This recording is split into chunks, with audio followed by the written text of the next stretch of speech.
J'espère que vous allez bien après ce temps de 15 jours, 3 semaines même, on ne s'est pas vu, à cause des vacances.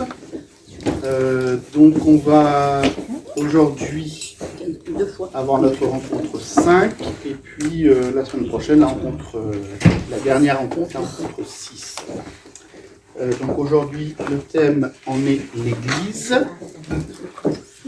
Donc nous allons commencer par le temps de prière. Donc vous invite à vous lever.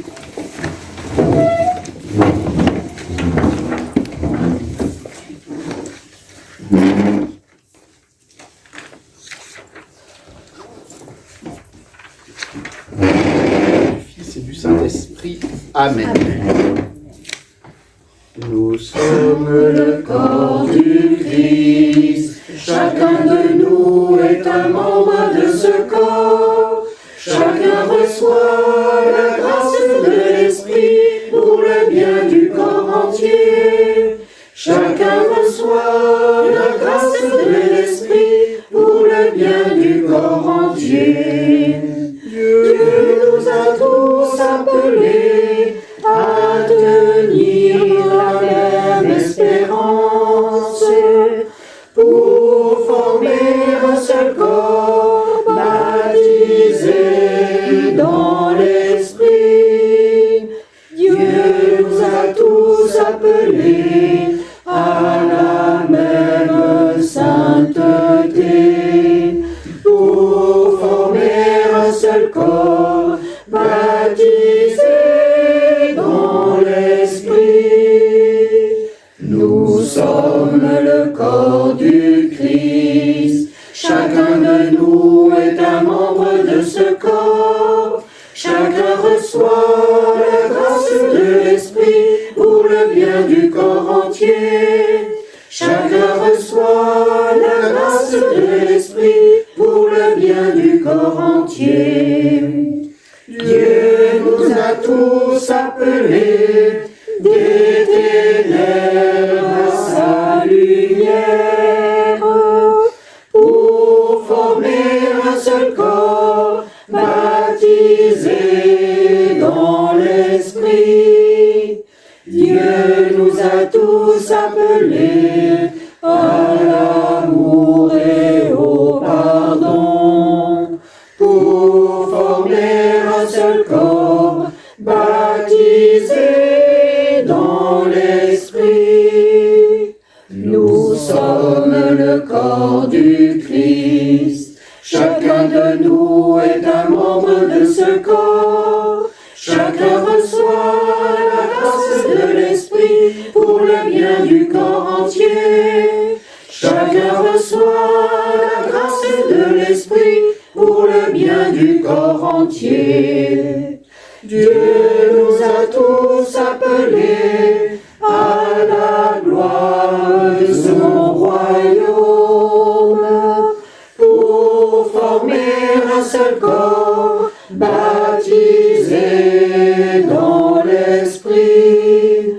Dieu nous a tous appelés pour les noces de l'agneau pour former un seul corps baptisé dans l'Esprit.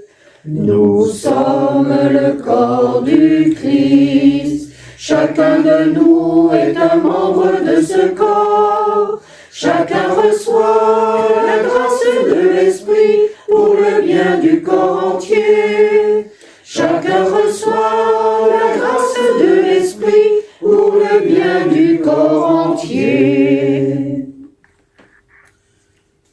Comme au début de chacune de nos rencontres, je vous propose de partager la parole de Dieu que vous avez lue dans la méditation, dans la Lectio Divina, et de pouvoir dire simplement un verset lu ou récité par cœur qui vous a marqué ou qui a nourri votre méditation. Et je crois que c'était le chapitre 4. Et 5. 5 et 6, puisqu'on a eu 4, 5, c'était pendant les vacances. Le devoir de 4 et 5.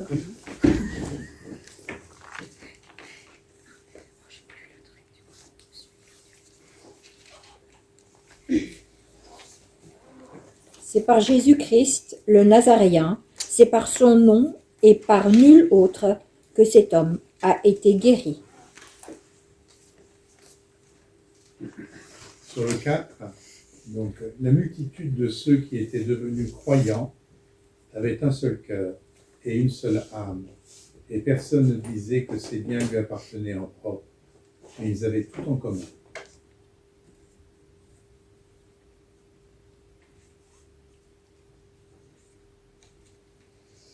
En 4:11, c'est lui la pierre que vous les bâtisseurs, avez dédaignée et qui est devenue la pierre d'angle.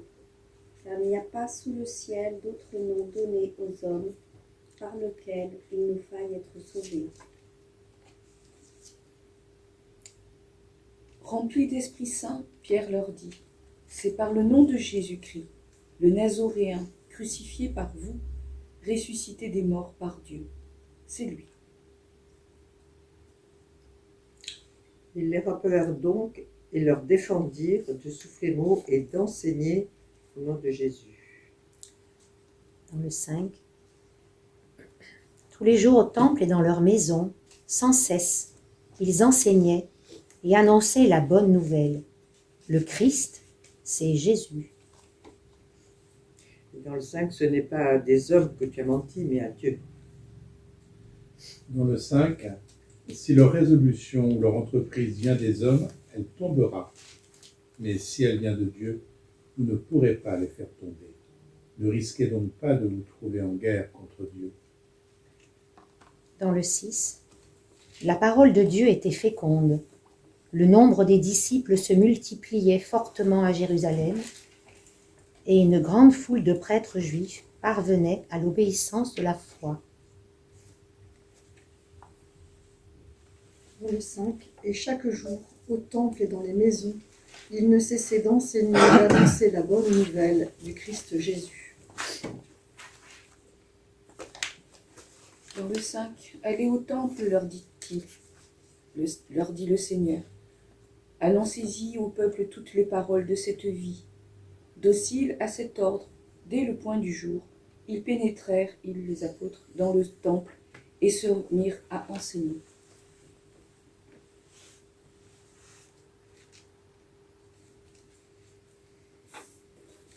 Dans le 6, tous ceux qui siégeaient au Conseil suprême avaient les yeux fixés sur Étienne, et ils virent que son visage était comme celui d'un ange.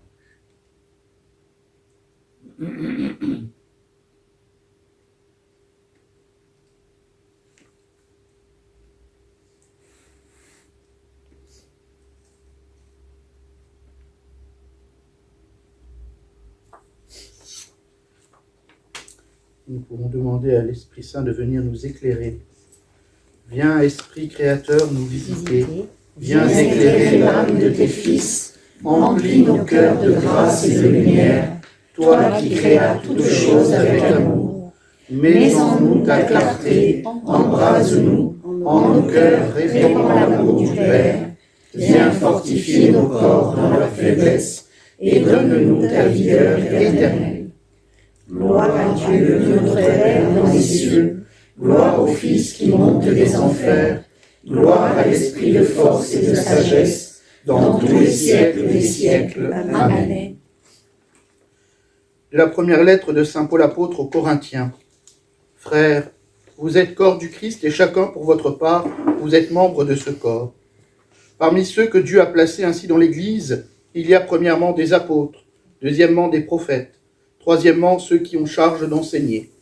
Ensuite, il y a les miracles, puis les dons de guérison, d'assistance, de gouvernement, le don de parler diverses langues mystérieuses.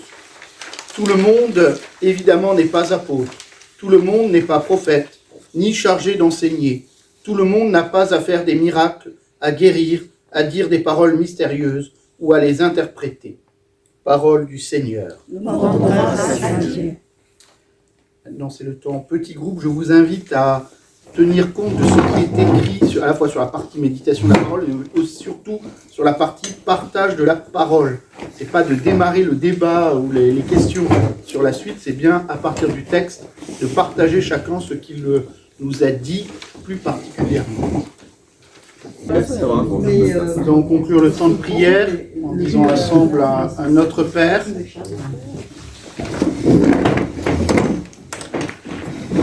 Notre Père qui es aux cieux, que ton nom soit sanctifié, que ton règne vienne, que ta volonté soit faite sur la terre comme au ciel.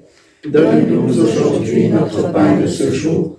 Pardonne-nous nos offenses, comme nous pardonnons aussi à ceux qui nous ont offensés. Et ne nous laisse pas entrer en tentation, mais délivre-nous du mal. Amen. Père, du Fils et du Saint-Esprit. Amen.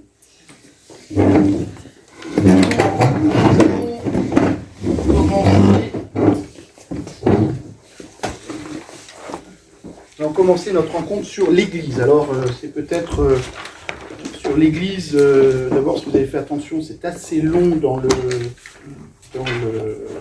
compendium, donc dans l'abrégé, pardon, c'est pas dans l'abrégé. Et je ne vais pas tout voir, vous en avez bien conscience. Comme j'aime à le répéter, un cours d'ecclésiologie, c'est un cours majeur au séminaire, ça remplit une année de cours de théologie. Vous imaginez bien que là aussi, comme pour les autres domaines, c'est pas en une heure d'éléments qu'on va balayer tout. Pour ceux qui ont fait carte d'embarquement avec moi, parce que je sais qui ont fait les cartes d'embarquement, c'était le père Petit qui avait fait la partie sur l'Église. En tout cas, pour ceux qui l'ont fait avec moi, vous avez vu que j'ai déjà abordé des points sur lesquels je vais sans doute aller un peu plus vite et qui sont souvent plus compréhensibles par la majorité des gens, c'est-à-dire tout ce qui est peuple de Dieu, corps du Christ, temple de l'Esprit. Ça ne veut pas dire que j'en dirai pas des choses, mais...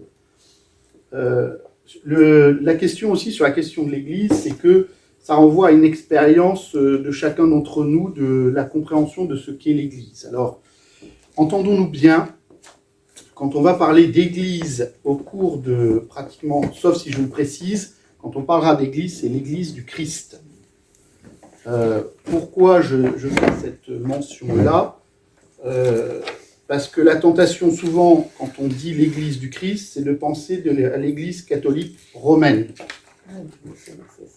Alors, c'est un élément, on va en parler évidemment, parce que c'est quand même évidemment que l'Église catholique romaine est l'Église du Christ aussi, mais l'Église du Christ est plus vaste que simplement l'Église catholique romaine.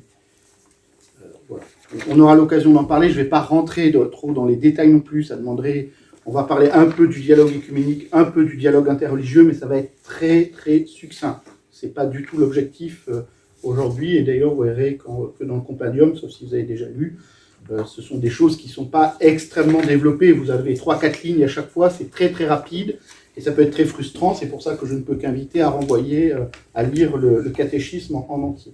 Et puis, autre élément sur lequel j'insiste beaucoup, c'est pas le seul document important, mais aujourd'hui, si on veut parler de l'Église, le texte le plus important aujourd'hui pour en parler, c'est un texte, c'est la Constitution dogmatique sur l'Église, plus connue je ne sais pas si elle est plus connue sous ce nom-là, mais en tout cas, Lumen Gentium, LG pour les intimes, qui est le document qui, aujourd'hui encore, 60 ans après le Concile, définit essentiellement les relations, ce qu'est l'Église. Qui est l'Église ?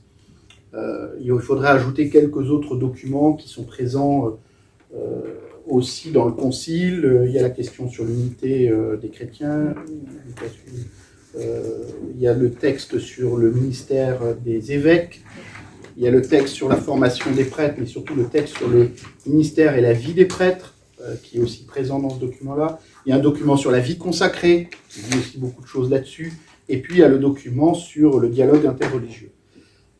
Mais tous ces textes trouvent quand même leur synthèse dans Lumen Gentium. D'abord parce que c'est une constitution dogmatique, ce n'est pas le cas des autres textes, donc ils ont un niveau magistériel moins important, si vous permettez cette expression, même s'ils sont tous des textes du Concile. Dans le Concile, il faut aussi faire la distinction entre les constitutions et les déclarations, et l'autre niveau que je l'ai oublié, mais ça va me revenir quand je vais lire, qui sont d'un autre niveau. Ça, c'est peut-être. Donc, si jamais l'envie vous prend d'aller lire Lumen Gentium, je ne peux que vous y encourager.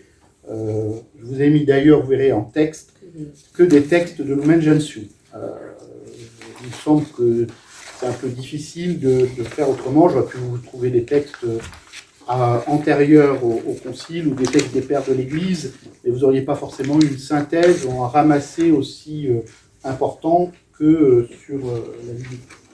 Puis ensuite, sur la vie de l'Église, enfin, parler de l'Église, c'est forcément parler aussi d'une certaine manière ou indirectement sur la manière dont on vit en Église. Quand je dis on, c'est un on collectif, dont nous vivons en Église et dont je vis en Église. Et comment je me situe dans la vie de l'Église, quel que soit mon état de vie, quelles que soient mes responsabilités, et ainsi de suite. Donc, c'est quelque chose qui va toucher, je ne dis pas que quand on parle de la Trinité, ça vous touche peut-être moins directement, je vous espère que ça vous touche aussi quand même, mais là, on va toucher à des choses qui vont renvoyer aussi à parfois une compréhension qu'on peut avoir de ce qu'est l'Église, qui est parfois juste, qui est parfois peut-être partielle. J'ose espérer qu'après cette matinée, vous aurez des éléments un peu plus clairs sur ce qu'est l'Église et qui elle est, et un peu, je ne dis pas son fonctionnement, parce qu'on ne rentre pas réellement dans le fonctionnement général de l'Église. Hein. Après, il y a la subsidiarité, il y a les autres règles. Alors, la première partie, j'ai appelé ça Église, peuple de Dieu, corps du Christ, temple de l'Esprit. Peut-être, si vous, dans le compendium, le numéro 147 donne sans doute l'essentiel de ce qu'est l'Église. Il faut peut-être garder ça à l'esprit à peine on démarre, parce que c'est cette définition-là du mot Église qui va permettre de comprendre. Peut-être qu'à certains moments, vous allez dire « Ah oui, mais moi, il faudra penser que quand on dit Église, dans le texte, c'est bien cette définition-là dont on parle. » Donc je la lis in extenso. L'Église, il désigne le peuple que Dieu convoque et rassemble de tous les confins de la terre pour constituer l'assemblée de ceux qui, par la foi et par le baptême, deviennent fils de Dieu, membres du Christ et temple de l'Esprit Saint. Alors, rien que ça, on pourrait déjà faire la matinée rien que sur cette définition-là. Alors d'abord, le mot église, ça vient du grec ecclésia, qui signifie assemblée. C'est l'assemblée. En hébreu, vous avez le mot kaal. La kaal, c'est l'assemblée du peuple de Dieu. Donc, peut-être plusieurs éléments importants. D'abord, de noter que dans la vie de l'Église, celui qui agit, d'abord, c'est Dieu. C'est lui qui convoque, c'est lui qui rassemble de tous les confins de la terre. Et pour faire quoi? Pour constituer l'assemblée de ceux qui, par la foi et par le baptême, deviennent fils de Dieu.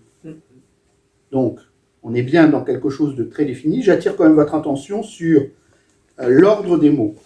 Par la foi et par le baptême. Ce n'est pas d'abord le baptême, c'est par la foi et par le baptême.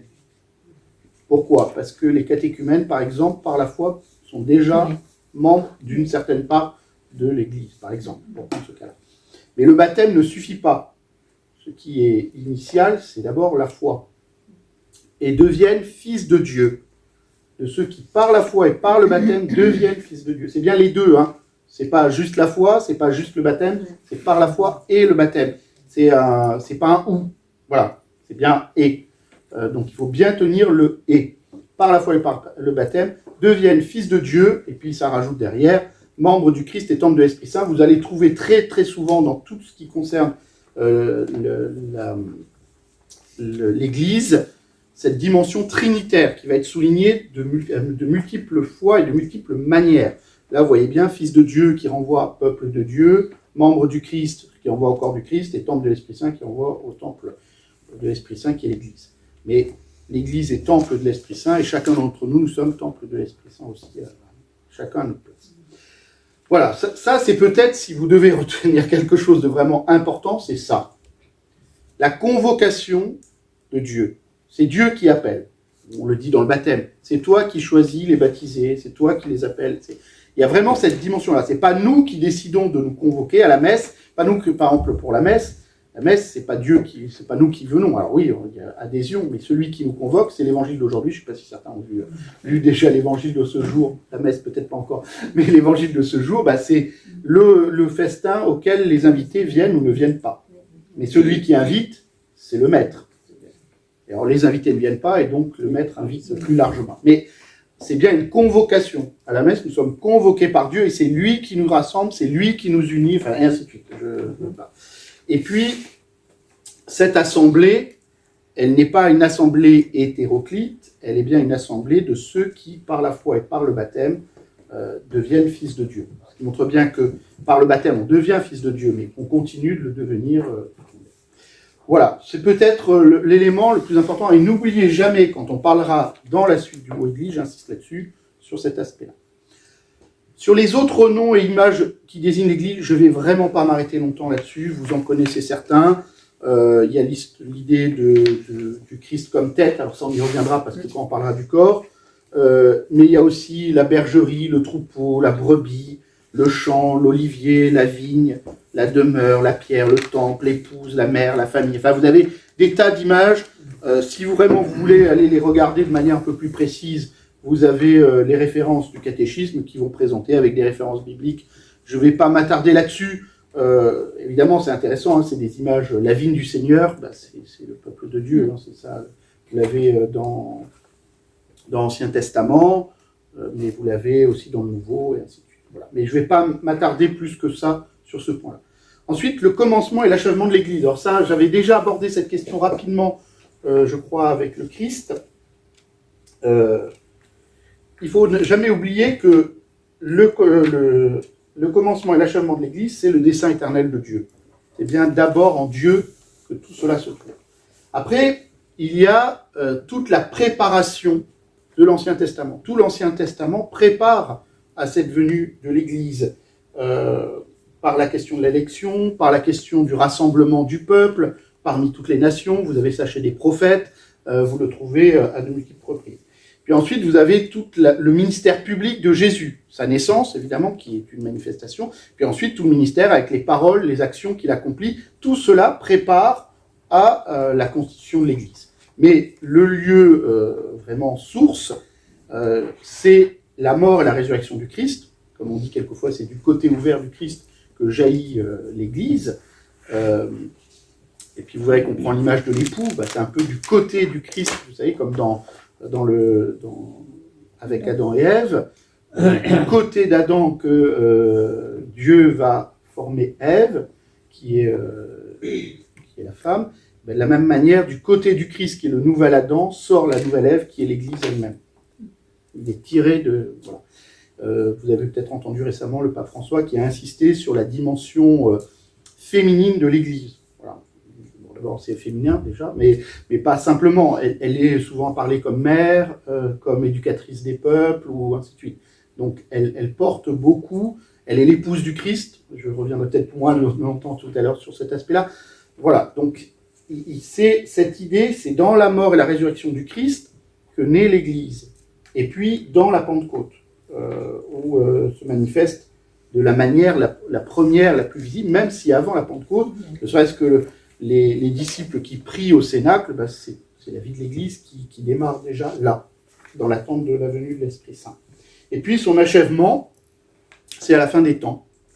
Le terme de l'Église, bah, c'est quand le royaume de Dieu sera advenu. On aura l'occasion de parler du lien entre Église et royaume des cieux. Bah, le terme de l'Église, c'est que le royaume des cieux advienne, et c'est-à-dire à la fin des temps. Voilà là-dessus. La mission de l'Église, ben justement, on y arrive. Quelle est la mission de l'Église? C'est d'annoncer, d'instaurer au milieu de toutes les nations le royaume de Dieu inauguré par Jésus-Christ. C'est bien ça la mission de l'Église. Le Christ est venu annoncer le royaume des cieux. Alors, vous avez un théologien de la fin du 19e, Loisy, qui disait le Christ a annoncé le royaume des cieux et c'est l'Église qui est advenue.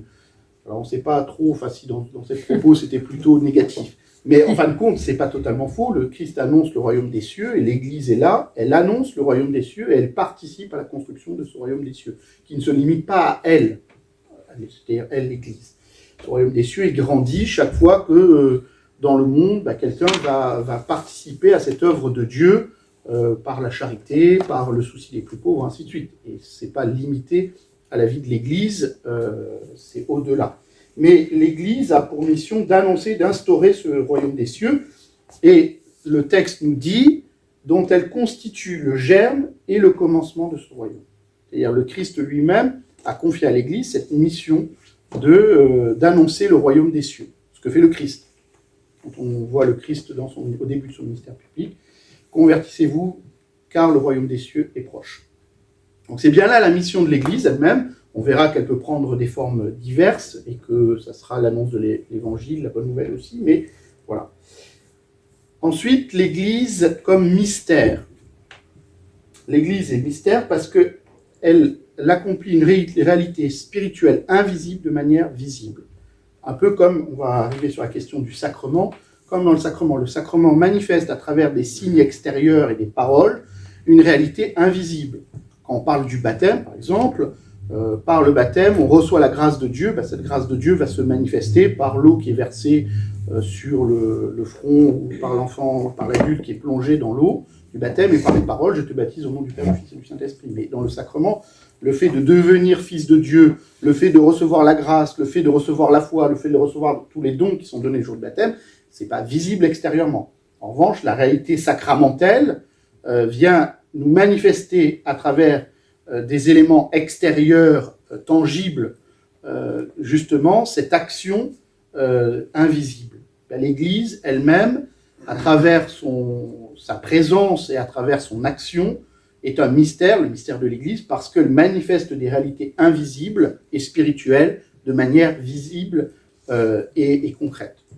Voilà, c'est en ce sens-là qu'on peut parler de l'Église comme mystère. Et puis, dernier point, avant de passer peuple de Dieu, corps du Christ et temple de l'Esprit Saint, vous le lirez dans le texte que je vous ai mis, c'est le début de Lumen Gentium, le numéro 1 et 2, et à un moment, le texte dit « L'Église est comme le sacrement du salut ». Qu'est-ce que ça veut dire que l'Église est sacrement du salut? C'est-à-dire qu'elle a reçu de la part du Christ lui-même la mission de donner le salut au monde. Alors, ce n'est pas elle qui est la source de ce salut. La source du salut, c'est le Christ lui-même, c'est Dieu, c'est le Christ qui sauve. Mais il a donné à son Église les moyens pour pouvoir justement entrer dans ce salut. Ça ne veut pas dire, là aussi, on en reviendra tout à l'heure, que le Christ ne peut pas sauver en dehors de ces moyens du salut qu'il a donnés dans la vie de l'Église. La définition qui est donnée dans le compendium, cela signifie qu'elle est le signe et instrument de la réconciliation. On reprend cette idée du sacrement, c'est-à-dire qui est signe et instrument de la réconciliation et de la communion de toute l'humanité avec Dieu et de l'unité de tout le genre humain. Et vous voyez bien que la mission de l'Église ne se limite pas simplement aux baptisés, pour le dire un peu rapidement, mais à tout le genre humain. C'est-à-dire que le fait que l'Église soit sacrement du salut, comme le sacrement du salut, cela signifie qu'elle a ce rôle particulier de porter l'humanité tout entière dans sa vie de prière, dans l'annonce qu'elle peut avoir, mais aussi que le but ultime, c'est bien l'unité du genre humain. C'est pas regarder l'Église comme un club de parfait ou je ne sais quelle autre vision, visant à se séparer du reste du monde, serait une mauvaise compréhension. Le but de l'Église est bien le sacrement du salut, vous lirez ça tout à l'heure, et bien pour dire, le Christ est venu sauver le monde, il n'est pas venu sauver les baptisés. Il sauve les baptisés qui sont dans le monde, mais il est venu sauver le monde. Et l'Église est ce signe et ce moyen qui est donné à tout homme qui a la chance de rencontrer l'Église, de pouvoir recevoir les moyens du salut, d'avoir la réconciliation avec Dieu, et ainsi de suite. Mais on aura tout à l'heure l'occasion de parler aussi de la question hors de l'Église, point de salut, qui est une expression ancienne, mais que l'Église n'a pas dénié. Il faut simplement bien comprendre ce qui est dit à travers cet élément-là. Bon. Voilà, sur ces points-là, c'est un peu la grande introduction, hein, c'est l'Église dans le dessein de Dieu. Je ne sais pas si c'est assez clair, ça va, c'est pas... J'essaye de faire le plus simple possible, mais je ne veux pas être simpliste non plus. Donc, ensuite, quand on parle de l'Église, on va utiliser différentes expressions. Là aussi, le Lumen Gentium, c'est dans les premiers numéros de cette constitution, va parler en prenant trois images, alors qui nous renvoient à la Trinité déjà, peuple de Dieu, corps du Christ et temple de l'Esprit. mais aussi elle nous pose un regard différent, mais complémentaire sur la manière de comprendre l'Église.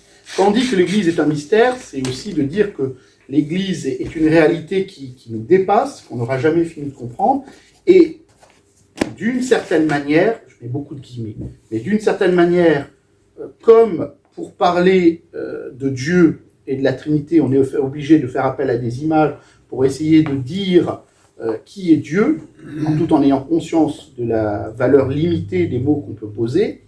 De la même manière, sur l'Église, on va avoir cette idée de peuple de Dieu, corps du Christ et temple de l'Esprit, qui nous renvoie des regards croisés.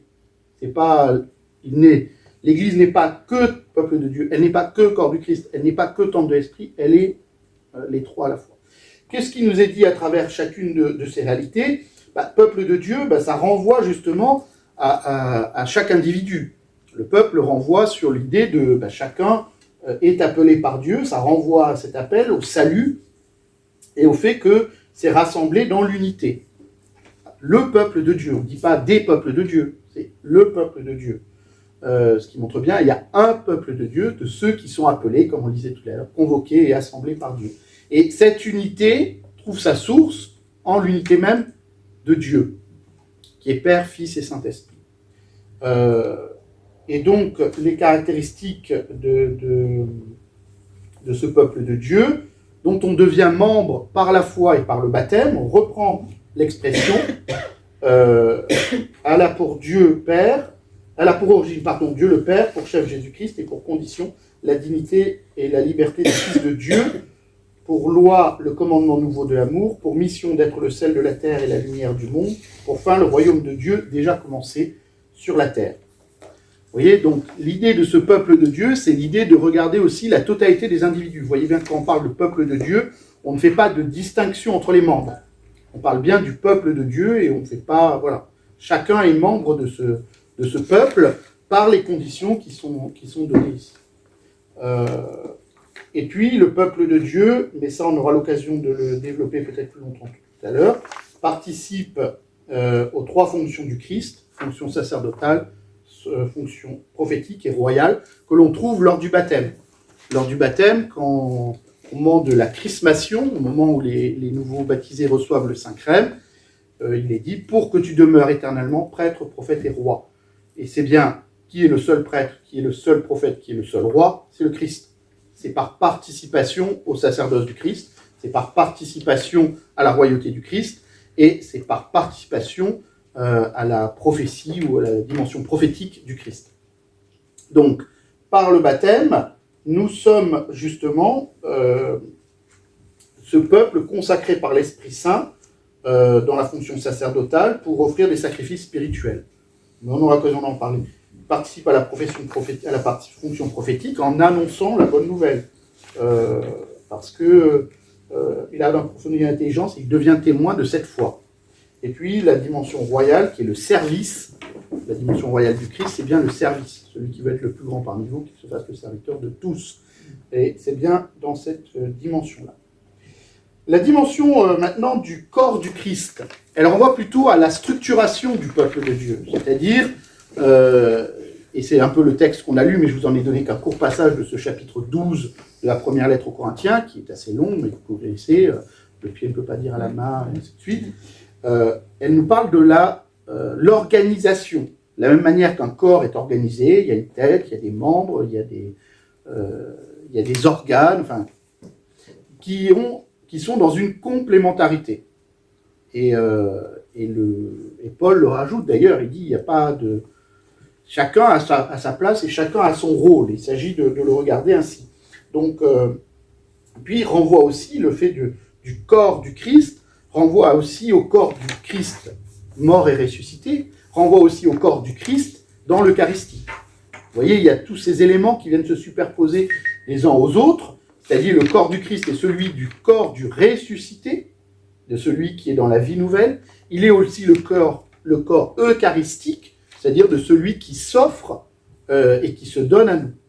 Voilà, donc cette dimension, vous êtes le corps du Christ, renvoie un peu à tous ces éléments-là. Puis ça dit aussi quelque chose d'important, c'est que nous sommes liés au Christ. Nous sommes fils par le Fils. Et on a souvent parlé dans la question, quand on a abordé la question de la Trinité, justement la place du Fils qui renvoie vers le Père. Et le corps du Christ nous renvoie vers le Christ qui lui-même nous renvoie vers le Père. Et vous avez un certain nombre d'expressions, je pense par exemple dans l'Ascension, à la préface de l'Ascension, on nous dit le corps attend de pouvoir rejoindre là où se trouve déjà la tête de ce corps. Je le dis mal, mais c'est l'idée qui est dite dans la préface de l'Ascension 1, je crois, parce qu'il y a deux préfaces de l'Ascension. Et c'est celle qu'on dit le jour de l'Ascension. Donc ça montre bien aussi cette idée-là. Mais il y a à la fois l'organisation et puis d'où l'unité se réalise dans la diversité des membres et des fonctions.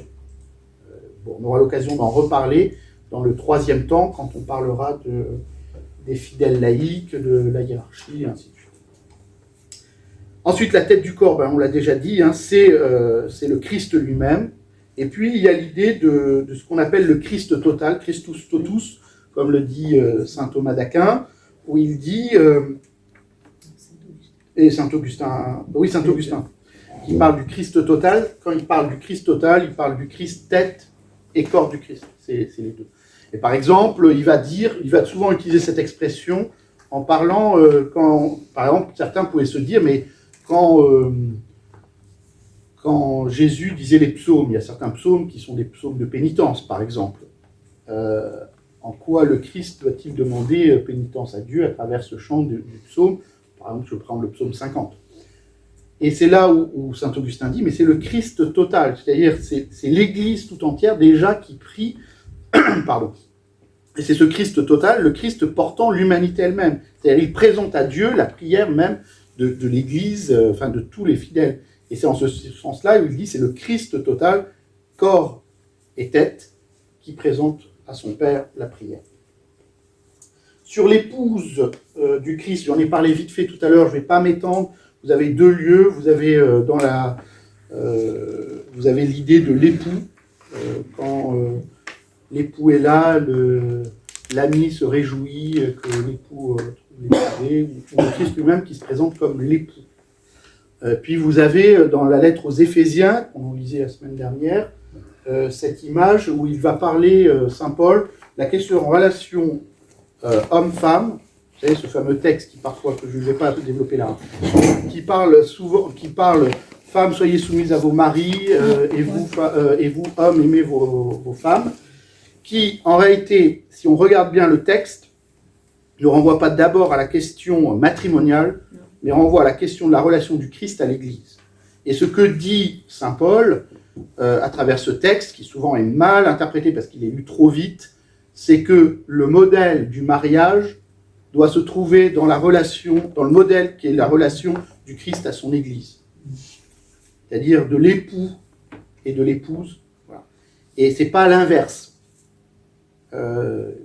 Et bon, si vous avez l'occasion, vous irez relire le texte et vous le lirez avec ce filtre-là, et vous verrez que c'est complètement différent. C'est-à-dire que la relation matrimoniale est à penser, pour Paul, il part de la relation matrimoniale pour aller à la relation Christ-Église, pour reformer la relation matrimoniale. Mais cette image de l'épouse, je vous ai pris avec l'image d'Adam et Ève, qui aurait été prise par les pères de l'Église, en montrant, alors, qui renvoie aussi à la relation, ce que dit saint Paul dans la lettre aux Éphésiens. Le mari aime sa femme de la même manière que le Christ aime l'Église. Je suppose que pour des maris, aimer leur femme comme le Christ aime l'Église, c'est une ambition assez élevée. Puisque quand on imagine l'amour que le Christ a pour l'Église, et à travers l'Église pour chacun d'entre nous, vous voyez la marge.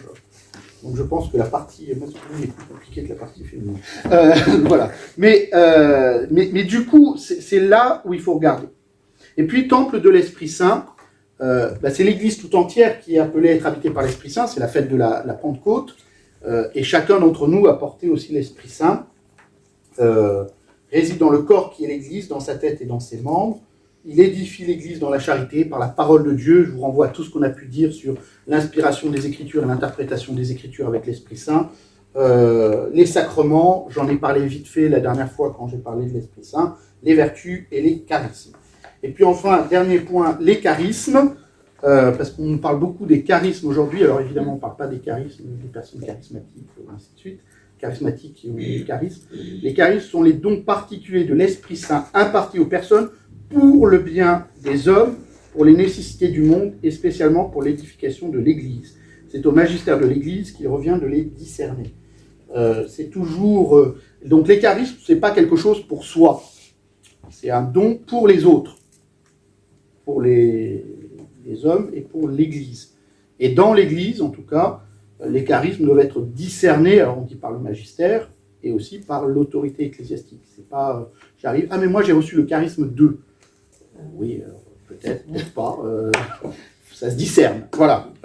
Et puis le charisme donne lieu normalement à une mission. S'il n'y a pas une mission attachée, le charisme, il meurt. Et c'est ce que dit d'ailleurs saint Paul dans ce qu'il développe là sur le numéro 12 et le numéro 14, je crois, de la première aux Corinthiens, où il va justement dire les charismes doivent être aussi ajustés les uns aux autres. Et il n'y a pas, c'est pas juste j'arrive et moi j'ai le charisme de ça, donc voilà, c'est pour le bien du corps tout entier, pour reprendre l'expression de saint Paul dans la première aux Corinthiens. Tout cela est en vue du bien et de l'Église et du monde. Et c'est pour cela qu'il y a un objet de discernement, un temps de discernement sur le charisme. Voilà sur ce que je voulais vous dire sur le début. J'espère ne pas avoir été trop long. Si, j'ai été. Donc, je vais vous laisser un temps pour pouvoir lire donc, le Lumen Gentium 1 et 2, et pour que vous puissiez un peu échanger sur ce qui est écrit là-dedans. Vous allez voir un peu le style. Ça vous préparera pour les autres passages qu'il faudra lire. Prenez vos phrases, on va reprendre. Grâce à l'écriture nécessaire. Il faut passer de qui Alors, c'est l'écriture de 1900. y a-t-il des questions?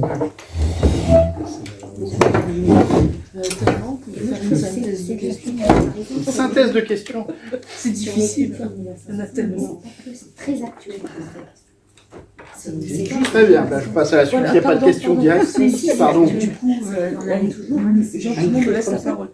Pour moi, c'est difficile d'imaginer qu'avant la venue du Christ et qu'il aille chercher tous ceux qui ont décédé avant lui, ouvrir cette porte, comme tu dis, des enfers, tous ceux qui ont décédé avant donc, la résurrection, la passion et la résurrection du Christ, après la mort, ils ne se sont pas rapprochés de Dieu. Je ne comprends pas. Ben non, puisqu'ils n'ont pas le salut. Le salut, il est inauguré par le Christ. Celui qui rétablit la relation entre Dieu et les hommes, de manière définitive et totale, c'est le Christ. Mais la fois prochaine, on parle du jugement, de l'eschatologie, du salut, donc on aura l'occasion de développer ces points-là. Mais pour répondre rapidement à la question, pour l'honorer au moins aujourd'hui, si on dit que le Christ est le sauveur du monde, tant qu'il n'est pas venu, tant qu'il n'a pas accompli le sacrifice de la croix et la réconciliation des hommes avec lui, évidemment, les autres ne peuvent pas être sauvés. Alors, c'est d'où l'expression dans la profession de foi, dans le symbole des apôtres, je vais y arriver, pardon, merci, dans le symbole des apôtres, où on dit il est descendu aux enfers. Qu'est-ce qu'il va faire aux enfers? Il va récupérer tous ceux qui, depuis les commencements du monde, sont dans l'attente du salut. Alors vous avez des textes qui ne sont pas dans le canon des Écritures, qui vont décrire justement ce salut apporté par le Christ à tous ceux qui l'ont précédé, Abraham, Adam et tout. Mais effectivement, ils sont dans une position d'attente en attendant le salut qui vient de la part du Christ. Ça, mais on aura l'occasion de parler aussi, après la venue du Christ, que se passe-t-il aussi? Parce qu'il y a aussi des questions qui se posent. Mais c'est pour la prochaine fois. Donc, je ne vais pas en parler aujourd'hui. Si j'en parle aujourd'hui, je ne vais plus avoir le temps de dire le reste. Et déjà que je ne suis pas en avance. Et pourquoi est-ce qu'on dit ancienne alliance et pas première alliance? Après, aujourd'hui, dans les expressions, on a toujours dit Ancien Testament, Ancienne Alliance, ça a toujours été comme ça.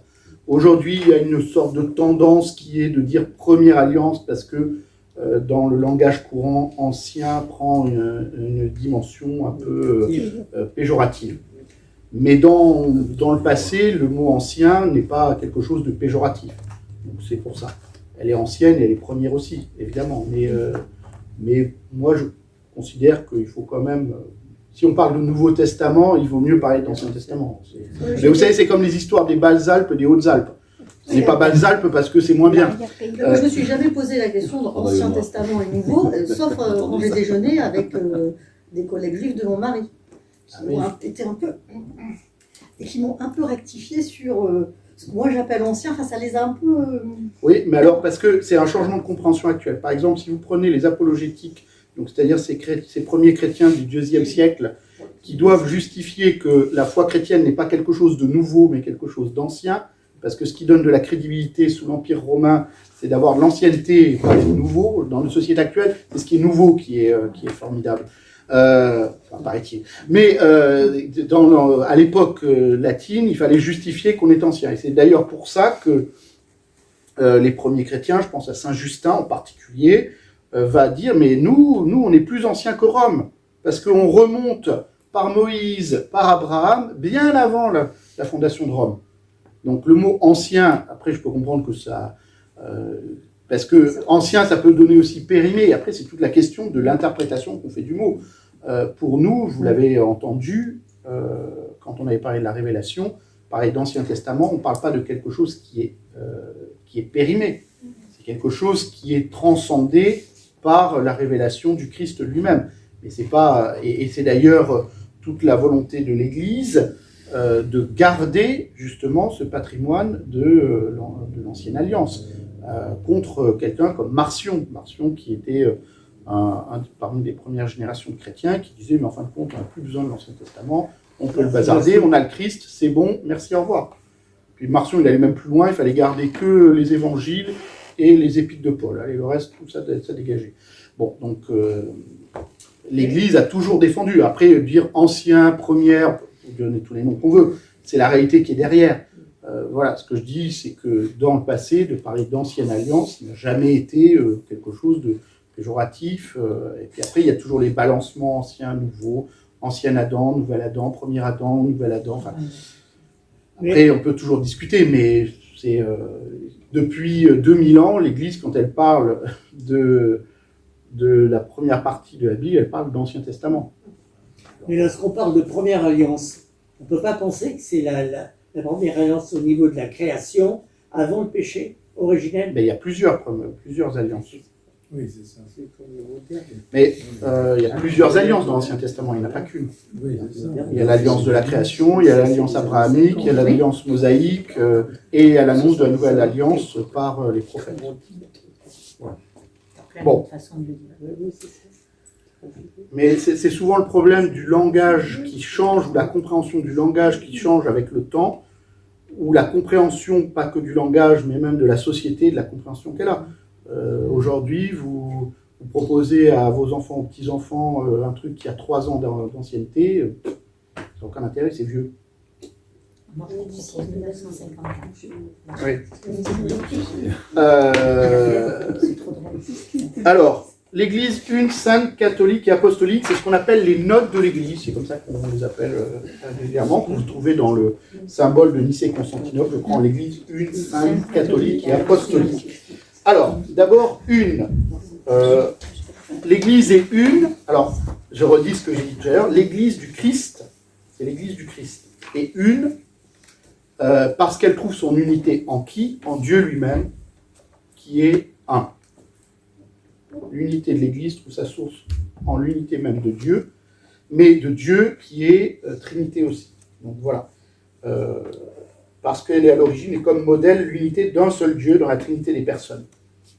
On l'a déjà vu, je ne vais pas revenir sur ces aspects-là, j'espère qu'ils sont en partie intégrés, et je ne vais pas forcément développer. Alors arrive la question, d'accord, l'Église est une. Mais quand nous regardons 2000 ans après après la venue du Christ, sa mort et sa résurrection et la Pentecôte, on s'aperçoit que l'Église, ou les Églises, on va voir sur la discussion des mots, sont divisées. C'est-à-dire que depuis 2000 ans, il y a eu des divisions, il y a eu des blessures à l'unité, et ainsi de suite. Alors comment comprendre tout ce qu'on vient de dire? Voilà. Ce que dit le Concile, et ce que croit l'Église catholique romaine. Je précise catholique romaine, puisqu'on va parler tout à l'heure de l'Église catholique, et l'Église qui est catholique, c'est l'Église du Christ. Ce que dit l'Église catholique romaine concernant ce rapport entre l'Église du Christ et elle-même d'abord. Ce qu'elle en dit, je lis le texte, comme société constituée et organisée dans le monde, l'Église, l'unique Église du Christ, subsiste, je reviendrai sur ce mot, dans l'Église catholique, gouvernée par le successeur de Pierre et par les évêques en communion avec lui.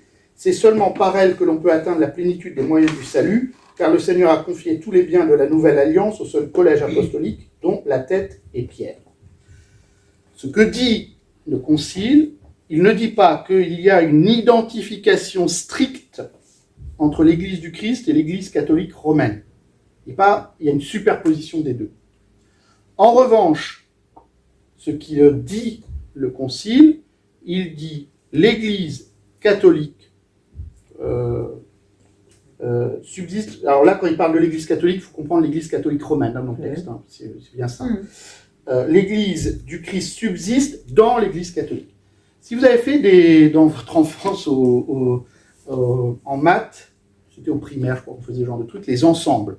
Si vous avez un ensemble, alors j'ai pas de tableau, mais si vous avez un ensemble Église du Christ, ça veut dire que l'Église catholique, elle se trouve entièrement dans l'Église du Christ.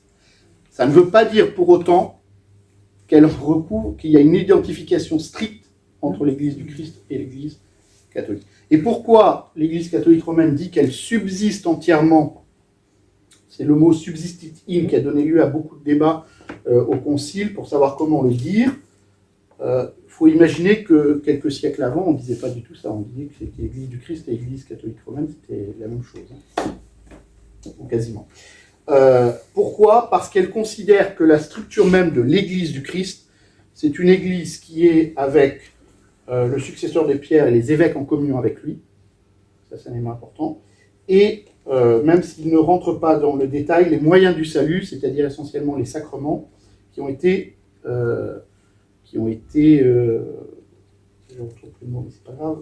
institués par le Christ, voilà.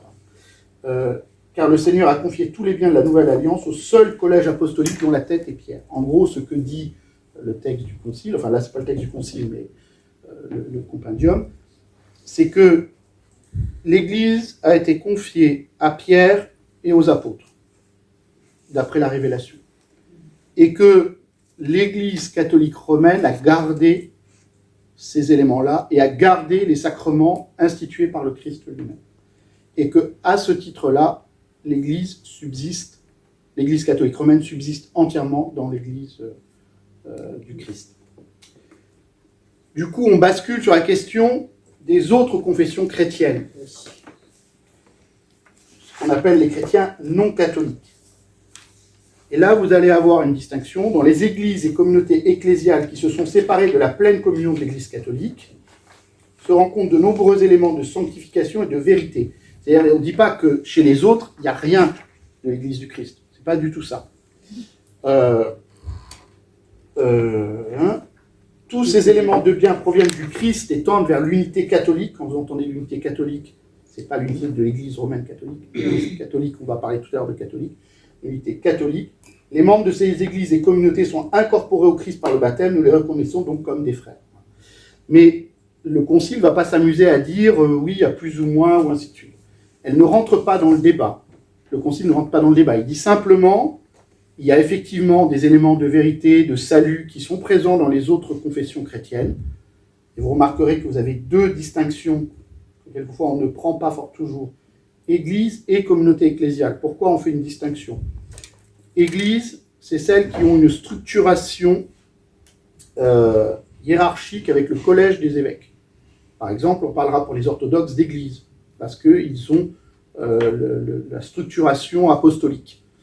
En revanche, on parlera de communauté ecclésiale pour essentiellement les communautés issues de la Réforme, parce qu'elles n'ont plus la structuration, elles ont abandonné la structuration. Donc on parle de communauté ecclésiale. Ça ne veut pas dire qu'elles n'ont pas une dimension d'ecclésialité, pour le dire comme ça, mais dans la conception de ce qu'est l'Église, et on le verra tout à l'heure sur la question hiérarchique de l'Église, s'il n'y a pas cette dimension-là, et en particulier le collège des apôtres, c'est pas tellement la dimension hiérarchique, c'est plutôt le collège des apôtres comme collège, ce qui est le cas chez les orthodoxes, même s'il n'y a pas la reconnaissance de la primauté de Pierre, ou en tout cas pas la même conception de la primauté de Pierre, les communautés ecclésiales protestantes, essentiellement, n'ont pas cette structuration apostolique, ce qu'on appelle la structuration apostolique. Et donc, on n'en parle pas comme des églises, mais comme des communautés ecclésiales. Après, eux, ils s'appellent comme ils veulent, évidemment. Ce n'est pas à nous de leur dire comment ils doivent s'appeler ou pas s'appeler. Mais en tout cas, vous remarquerez, si vous faites attention dans les textes sur l'écuménisme, très souvent, on parlera des églises et communautés ecclésiales. Ce n'est pas une erreur, c'est très clairement ce que je vais parler. Je vais pas...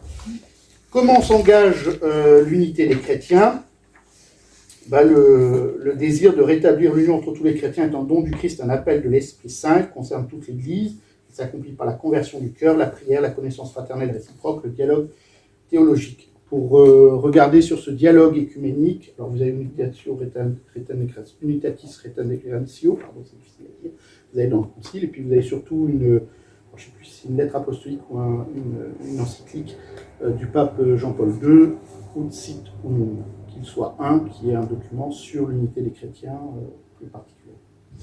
Voilà sur ce point-là du subsistit in et la conception, le rapport entre l'Église du Christ et l'Église catholique romaine. Je dis catholique romaine, comme ça vous comprenez bien qu'on est en train de parler.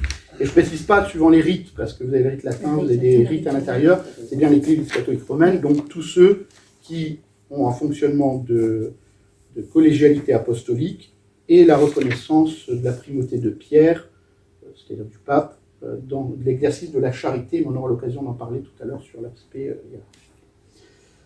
hiérarchique. Pourquoi l'Église est-elle appelée catholique ? Alors, il faut faire attention entre catholique et universel. Par exemple, beaucoup voulaient changer, en particulier chez les protestants, ce sont les orthodoxes qui ont défendu mordicus, le fait de garder catholique, parce que universel, évidemment, catholique est universel, mais c'est plus vaste qu'universel. Catholique, ça vient de katholos, ça veut dire kataolos, selon le tout. C'est-à-dire, ça renvoie à l'idée que là où est le Christ Jésus, là est l'Église catholique, bon ça c'est Saint Ignace, mais elle annonce la totalité, l'intégralité de la foi, elle contient, elle administre la plénitude des moyens du salut, elle est envoyée en mission à toutes les nations, à toutes les époques et à quelque culture qu'elles appartiennent. Le mot catholique renvoie évidemment à la question universelle, ça va bien. Elle renvoie aussi au fait que l'Église du Christ, puisque là on est repassé sur l'Église du Christ, vous comprenez, puisque ce sont les notes sur l'Église. Quand on parle de l'Église catholique là, ce n'est pas l'Église catholique romaine seulement, c'est l'Église catholique, l'Église du Christ qui est catholique. C'est-à-dire qu'elle a le dépôt total de la foi, elle a la totalité des moyens du salut, et elle s'adresse à tout le monde. Et c'est en ce sens-là que une Église est catholique quand elle a l'ensemble de ces éléments-là, pas juste l'un ou l'autre. L'universalité, c'est pas simplement... Une Église peut être catholique, on va en parler d'ailleurs sur les questions des Églises particulières. L'Église était déjà catholique quand elle était qu'à Jérusalem. Pourtant, elle s'était adressée à quasiment peu de peuples. Vous voyez bien que ce n'est pas lié à une universalité dans le sens de présence de partout dans le monde. C'est là où il y a... Et c'est bien le fait qu'elle s'adresse à tous, et c'est en ce sens-là, et qu'elle porte en elle tout ce qui est nécessaire pour le salut. Et c'est la raison pour laquelle on va dire qu'une église particulière est-elle catholique. Ce qu'on appelle une église particulière dans le langage du concile, ce sont les diocèses ou les éparchies. Les éparchies, c'est le nom des diocèses en milieu oriental, mais c'est la même chose. Oui. On appelle ça dans le milieu oriental des éparchies, mais ils ont un évêque qu'on appelle un éparque. C'est exactement la même chose. C'est la même chose, c'est pas tout à fait le même fonctionnement, mais en tout cas c'est la même chose. eh bien, une Église particulière en elle-même est à la fois une sainte catholique apostolique. Elle est une Église particulière, porte en elle-même la totalité. Pourquoi ? Parce que l'évêque est en communion avec l'évêque de Rome, et en étant en communion avec l'évêque de Rome, est en communion avec toutes les autres églises. Et en ce sens-là, on est bien catholique. Mais même en son sein, c'est-à-dire dans la délimitation du diocèse, d'un diocèse, elle est catholique parce qu'elle s'adresse à tous, enfin elle devrait s'adresser à tous en tout cas, et qu'elle porte en elle les moyens du salut qu'elle doit proposer au plus grand nombre.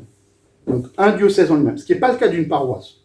La paroisse n'a pas cette dimension, elle n'est pas catholique, la paroisse, elle n'est pas catholique dans le sens catholique romaine, mais elle n'est pas catholique dans le sens dans lequel on entend là. C'est le diocèse, les églises particulières qui elles-mêmes, avec un évêque qui en a la responsabilité, qui est catholique. Et ça veut dire qu'elle a en elle tous les moyens du salut. Un curé de paroisse n'a pas tous les moyens du salut à sa disposition. Il ne peut pas ordonner, il ne peut pas confirmer, il n'est pas en communion avec l'évêque de Rome. Un prêtre n'est pas en communion avec l'évêque de Rome. C'est notre évêque, et c'est nous, par obéissance à l'évêque, nous prêtres, je veux dire, nous prêtres par obéissance à l'évêque, que nous sommes en communion avec l'évêque de Rome, d'une certaine manière. Mais on a besoin de les choses. On n'est pas nous, moi Cyril Gelé, j'écris pas au pape, et je peux pas dire que je suis en communion avec l'évêque, avec le pape. C'est les évêques qui sont en communion les uns avec les autres, et en communion avec l'évêque de Rome. Voilà. Donc ça, c'est sur les églises particulières. Ensuite, qui fait partie de l'église catholique ? Tous les hommes, sur diverses formes, appartiennent ou sont ordonnés à l'unité catholique du peuple de Dieu, et pleinement incorporé à l'église catholique, celui qui, ayant l'esprit du Christ, est uni par elle par les liens de la profession de foi, des sacrements, du gouvernement ecclésiastique et de la communion. Les baptisés qui ne réalisent pas pleinement cette unité catholique sont dans une certaine communion, bien qu'imparfaite, avec l'église catholique. Ce point-là est peut-être assez important, parce que si vous remarquez bien, on ne commence pas par une distinction. On dit « tous les hommes, sous diverses formes, appartiennent ou sont ordonnés à l'unité catholique du peuple de Dieu ». On revient sur ce que je disais tout à l'heure, c'est-à-dire l'Église est là pour être comme le sacrement du salut du genre humain avec Dieu. Et donc, le fait d'être une Église catholique, ça veut dire que chaque homme est appelé, appartient ou est ordonné, c'est-à-dire dirigé vers l'unité catholique du peuple de Dieu. En revanche, ne sont pleinement incorporés à l'Église catholique celui qui, ayant l'esprit du Christ, est uni à l'aide par la profession de foi, les sacrements, à commencer par le sacrement du baptême, le gouvernement ecclésiastique et de la communion. Et on précise bien que des baptisés qui ne vivraient pas la totalité de cette unité catholique, je ne sais pas moi, qui déciderait de ne pas professer la totalité de la foi chrétienne, par exemple, en disant moi je crois pas en la résurrection, ne réalisent pas pleinement cette unité, sont dans une certaine communion, bien qu'imparfaite avec la Pardon, vous aviez levé la main. Oui, parce qu'en fait, lors du culte de l'Église protestante unie, ils font une profession de foi, donc ils ne disent pas catholique, ils disent universel, mais ils font quand même cette profession de foi. Oui, ils la disent, oui. Voilà, ils la disent. On a la même profession de foi. Mais oui, c'est ça qui... Oui, bien sûr. Complètement. Encore heureux, parce que sinon on n'est plus chrétien. Non, mais on est bien d'accord, mais ils se disent église alors que... Pour nous, ils sont ecclésiales. Voilà, parce que c'est une organisation qui est... D'accord. Exactement. C'est à cause de la revue... Alors eux, ils diraient qu'ils sont apostoliques. Mais par exemple, sur la traduction d'universel, ils ne respectent pas normalement l'accord des différentes églises, puisque les orthodoxes refusent le changement de catholique en universel. Ils disent que c'est un abaissement de la valeur, c'est-à-dire le mot universel ne recouvre pas la totalité de ce qu'il y a derrière catholique. Et ça nécessite évidemment une explication. D'ailleurs, les orthodoxes, si vous allez chez les orthodoxes, mis à part qu'ils le diront dans une autre langue que la langue française en général, ils disent bien catholique. Ça ne pose aucun problème de dire catholique. Pour eux, ils ne disent pas que... et pas pour autant, ils vont se considérer comme membres de l'Église catholique romaine. Pour eux, le mot catholique veut dire... D'ailleurs, si le patriarche des Arméniens s'appelle le catholikos. Vous voyez bien que c'est pas... Mais eux, ils ont fait du grec. Voilà. Et du coup, je vous dis, dans les dialogues écuméniques, ceux qui défendent le plus le mot catholique dans la profession de foi, ce sont les orthodoxes. C'est pas les catholiques. La plupart des catholiques disent, on a qu'à mettre universel. Ça va moins vexer nos frères protestants, ça va leur faire plaisir. Mais le problème, c'est qu'on n'est pas là pour faire plaisir, on est là pour dire aussi ce qui est universel c'est un mot qui est moins fort que catholique et qui ne recouvre qu'une partie de la réalité qui est recouverte par le mot catholique. Voilà. Mais il faut bien l'entendre, comme je l'ai dit plusieurs fois, vous allez peut-être en avoir marre à la fin, quand on parle de catholique, on ne parle pas de catholique romain, on parle bien de l'Église du Christ qui est catholique. Et là-dessus, je pense qu'on est d'accord sur ce point-là avec nos amis protestants. Le rapport de l'Église catholique avec le peuple juif, je ne vais pas m'attarder, c'est un sujet qui mériterait en soi, mais c'est de dire qu'ils ont les promesses du salut, ils sont associés d'ailleurs à ce salut aussi, et on ne met pas sur le même niveau, peut-être ça c'est un élément important, on ne met pas sur le même niveau le dialogue avec les juifs qu'on ne le met avec les autres religions. Il y a différents niveaux, c'est-à-dire que vous avez le dialogue écuménique. Alors il faut dire, parce que le mot écuménique est devenu interreligieux en réalité aujourd'hui, mais c'est pas ça. Le dialogue écuménique dans le langage théologique, c'est le dialogue avec les autres confessions chrétiennes. Et quand je dis les autres confessions chrétiennes, quand les protestants vont parler du dialogue avec les catholiques, vont parler du dialogue écuménique. Quand les orthodoxes vont parler de dialogue avec les anglicans, j'en sais rien, ils vont parler de dialogue écuménique. Donc, dialogue écuménique, ça renvoie au dialogue entre les différentes confessions chrétiennes. Le dialogue avec le judaïsme, c'est une place à part. C'est-à-dire on ne parle pas de la même manière aux juifs qu'on va parler aux autres religions. D'ailleurs, à Rome, le dialogue avec le judaïsme est une des sous-sections du dialogue écuménique. Ils ne sont pas dans le dialogue interreligieux. Ils sont bien dans le dialogue écuménique parce qu'on considère que ils sont nos pères dans la foi. On évite les frères aînés parce que les frères aînés dans la Bible, ça finit souvent mal. Sont nos pères dans la foi. C'est Benoît XVI qui avait un peu changé l'expression. Avant, on aimait bien parler de frères aînés. Alors c'est vrai d'une certaine manière, mais le problème c'est que voilà, si vous faites la recension des frères aînés dans la Bible, c'est pas terrible. Donc c'est pas très glorieux, c'est pas très flatteur. Mais de pères dans la foi. Ils sont nos pères dans la foi, comme il faut aller lire ce que dit en particulier Saint Paul dans la lettre aux Romains au chapitre 9, 10 et 11, c'est là où il développe vraiment la question. Voilà, mais c'est ce qu'il dit à la fin. À la différence des autres religions non chrétiennes, la foi juive est déjà réponse à la révélation de Dieu de l'Ancienne Alliance. C'est dans le numéro 169. Le lien avec les autres religions chrétiennes, alors ce qui est dit, je vais le dire simplement, c'est un lien issu avant tout de l'origine de la fin commune de tout le genre humain. On dit que l'origine de tout le genre humain, c'est Dieu, que la fin de tout le genre humain, c'est Dieu. Et donc, en ce sens-là, chaque homme, chaque femme sur cette terre est lié d'une manière ou de l'autre. Et l'Église reconnaît ce qu'il y a de bon et de vrai dans les autres religions, que ce qu'il y a de vrai et de bon dans les autres religions vient de Dieu. C'est un rayon de sa vérité, vous voyez l'expression, rayon. Le soleil brille partout, il touche. Cela peut disposer à l'accueil de l'Évangile et pousser à l'unité de l'humanité dans l'Église du Christ, ce qu'on appelle parfois les semences du Verbe de Dieu. Alors, sur l'expression « hors de l'Église, pas de salut », donc il y a une expression qui date des pères de l'Église, qui est en général liée d'ailleurs aux périodes liées aux hérésies. Enfin, il faut remettre un peu le contexte, c'est-à-dire c'est dans des périodes où il y a des hérésies qui s'élèvent, et quand on dit « hors de l'Église, point de salut », c'est aussi de dire, si vous partez, vous formez une secte, ou vous formez un groupe qui ne croit pas ce que dit l'Église, vous sortez du salut puisque vous n'avez plus les moyens du salut. C'est ça que ça veut dire, à cette époque-là. Mais l'expression est restée. Alors elle a eu des interprétations diverses au cours de l'histoire. Ça a conduit par exemple au fait de dire hors de l'Église, point de salut. Pour être dans l'Église, il faut être baptisé. Donc pas baptisé, pas de salut. Ça a conduit dans certaines formes. Ça n'a pas toujours été le cas d'ailleurs. Voilà. Non, comment il faut interprendre ça? C'est que tout le salut vient du Christ tête par l'intermédiaire de l'Église qui est son corps. Tout à l'heure, je l'ai dit, tous les moyens du salut ont été donnés par le Christ à l'Église du Christ. Tous les moyens du salut. En particulier les sacrements, en particulier la parole de Dieu, c'est différentes choses. Mais, à travers cette expression hors de l'Église, point de salut, pas de salut, alors, il y a plusieurs choses. Ne peuvent donc pas être sauvés ceux qui, sachant l'Église fondée par le Christ est nécessaire au salut, ne veulent pas y entrer ni y persévérer. Là, on parle de la connaissance qu'on peut avoir du Christ et du salut qui est donné par le Christ dans l'Église. Et le fait de refuser ça de manière... D'autre part, grâce au Christ et à son Église, peuvent parvenir au salut éternel ceux qui, sans faute de leur part, ignorent l'évangile du Christ et son Église, mais recherchent Dieu sincèrement et sous l'influence de la grâce, s'efforcent de faire sa volonté reconnue à travers ce que leur dicte leur conscience. Après, il y a des gens qui n'ont jamais entendu parler, ni du Christ, ni de l'Église. Et c'est encore le cas aujourd'hui sur la terre. C'est de moins en moins le cas, mais enfin, c'est quand même aujourd'hui.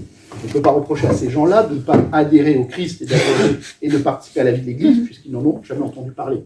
On ne peut pas demander des choses que les gens n'ont pas. C'est comme si vous demandez de me dire ce qu'a dit quelqu'un, mais vous n'étiez pas là. Vous n'allez pas pouvoir le dire, évidemment.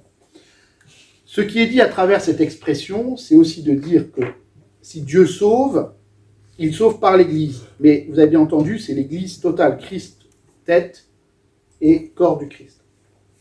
Or, ce qui est dit aussi à travers ça, c'est que l'unique Rédempteur, le seul Sauveur, c'est le Christ. On ne peut être sauvé que par le Christ. Et c'est ce que dit à un moment le Concile, il dit, mais tous ceux qui n'ont pas accès justement ni au Christ ni à l'Église, Dieu les sauve par des moyens que nous ne connaissons pas. Et c'est bien Dieu qui sauve. C'est bien le Christ, enfin c'est Dieu qui sauve par le Christ. Parce que le Christ est l'unique Rédempteur entre Dieu et les hommes. Jésus-Christ est le seul sauveur du monde, et ainsi de suite. Mais c'est là le sens de hors de l'Église, pas de salut. C'est bien les moyens du salut ayant été confiés à l'Église du Christ, et je précise bien là aussi on parle de l'Église du Christ, ce qui veut dire que des personnes qui ne sont pas catholiques romains, évidemment, c'est évident, mais en tout cas, ils participent aussi au salut parce qu'ils sont liés au Christ qui est l'unique sauveur. À partir du moment où ils adhèrent, toutes les conditions qui sont nécessaires pour obtenir le salut, c'est-à-dire l'adhésion, la conversion, un certain nombre de choses, mais je crois qu'on en parlera un peu plus la fois prochaine. Voilà. D'où le fait que l'Église annonce au monde entier, depuis ses origines, à tout le monde, pour que tout le monde, le plus grand nombre, puisse connaître le Christ et connaissant le Christ, pouvoir accéder au salut et pouvoir vivre les moyens du salut. C'est pour ça que l'Église est missionnaire. C'est parce qu'elle porte en elle cette recommandation du Christ, d'aller enseigner toutes les nations, mais aussi qu'elle porte le salut au monde et à ceux qui ne le connaissent pas. Ceux qui ne le connaissent pas, c'est pas forcément d'aller à l'autre bout du monde. Je crois qu'aujourd'hui, dans notre pays, on a assez de travail déjà sans forcément aller aux autres bouts du monde, aux extrémités de la terre. Peut-être qu'il y en a certains qui y sont appelés, mais... Voilà. Et l'Église apostolique, pareil, je ne vais pas... Apostolique, ça veut dire qu'elle est fondée sur les apôtres. Ça, c'est un élément important. La place des apôtres dans l'Église, c'est bien à eux que l'Église est confiée, c'est bien à eux que c'est eux qui vont être les premiers à porter la bonne nouvelle le jour de la Pentecôte. Voilà. Donc l'Église apostolique, par son origine, parce qu'elle a pour fondation les apôtres, par son enseignement, qui est celui des apôtres, et là on revient sur la question de la révélation des Écritures saintes et de la tradition, c'est les deux, je vous le rappelle, et par sa structure, parce qu'elle est édifiée, sanctifiée, gouvernée jusqu'au retour du Christ par les apôtres, grâce à leurs successeurs, les évêques, en communion avec le successeur de Pierre. Voilà ce qu'on entend par apostolique. À la fois l'origine, parce qu'elle est fondée sur les 12 colonnes que sont les apôtres, l'Église est fondée sur les 12 colonnes des apôtres, et par son enseignement, sa structure. La mission des apôtres, eh bien, le mot apôtre signifie envoyé, ce qui est remis là. Ils ont été choisis par le Christ pour porter la bonne nouvelle. Il les envoie en mission, comme mon Père m'a envoyé, moi aussi je vous envoie, et il leur promet d'être avec eux jusqu'à la fin des temps. Et puis ce qu'on appelle la succession apostolique, vous avez peut-être entendu ce terme-là aussi, qui est un élément parfois important, la succession apostolique est la transmission par le sacrement de l'ordre de la mission de l'autorité des apôtres à leurs successeurs, les évêques. Par cette transmission, l'Église demeure en communion de foi et de vie avec son origine, tandis qu'au long des siècles, elle exerce son apostolat par la diffusion du royaume du Christ sur la terre. Dès le début de l'Église, on voit bien que ce sont les apôtres qui vont imposer les mains à d'autres disciples, je pense particulièrement à Paul et Timothée, puisque Paul en parle dans la lettre à Timothée, je t'ai imposé les mains pour la mission qui était de veiller sur la communauté. Les deux lettres à Timothée, qui font partie de ce qu'on appelle les lettres pastorales, viennent nous parler de cet aspect-là. Et encore aujourd'hui, on parle de succession apostolique, c'est la raison pour laquelle un évêque est ordonné par 3 évêques. Souvent, on voit le consécrateur, mais normalement, par 3 évêques, c'est justement pour montrer cette succession apostolique. Bon, souvent, aux ordinations épiscopales, il y a 10, 20, 30 évêques, ça dépend de... Mais il en faut au moins 3 pour pouvoir ordonner un évêque. Un seul évêque ne suffit pas. Il en faut 3 pour justement marquer cette question de la succession apostolique. Et du fait de dire, c'est bien un successeur des apôtres, et alors même si aujourd'hui c'est difficile de remonter à quel apôtre ça pourrait revenir, évidemment, mais vous avez cette succession apostolique où les apôtres ont ordonné, ou imposé les mains plutôt, parce que l'ordination, c'était pas un mot comme ça, ont imposé les mains sur d'autres hommes qui eux-mêmes ont imposé, et ainsi de suite. Et c'est ça qu'on appelle la succession apostolique. Voilà sur ce point-là. J'ai dû dépasser encore, je pense, mais oui. Les 2 lettres à Timothée, quand on les lit, on se prend une vraie claque parce qu'on a l'impression que c'est là maintenant. Enfin, Quelquefois, pour oui. ça vaut le coup de les lire. Hein, Ah oui, oui. Peut-être pas tout seul. Tout seul. Ah bon, pourquoi ça vous fait peur Non, parce que justement, c'est les interprétations, le discernement, c'est pas évident.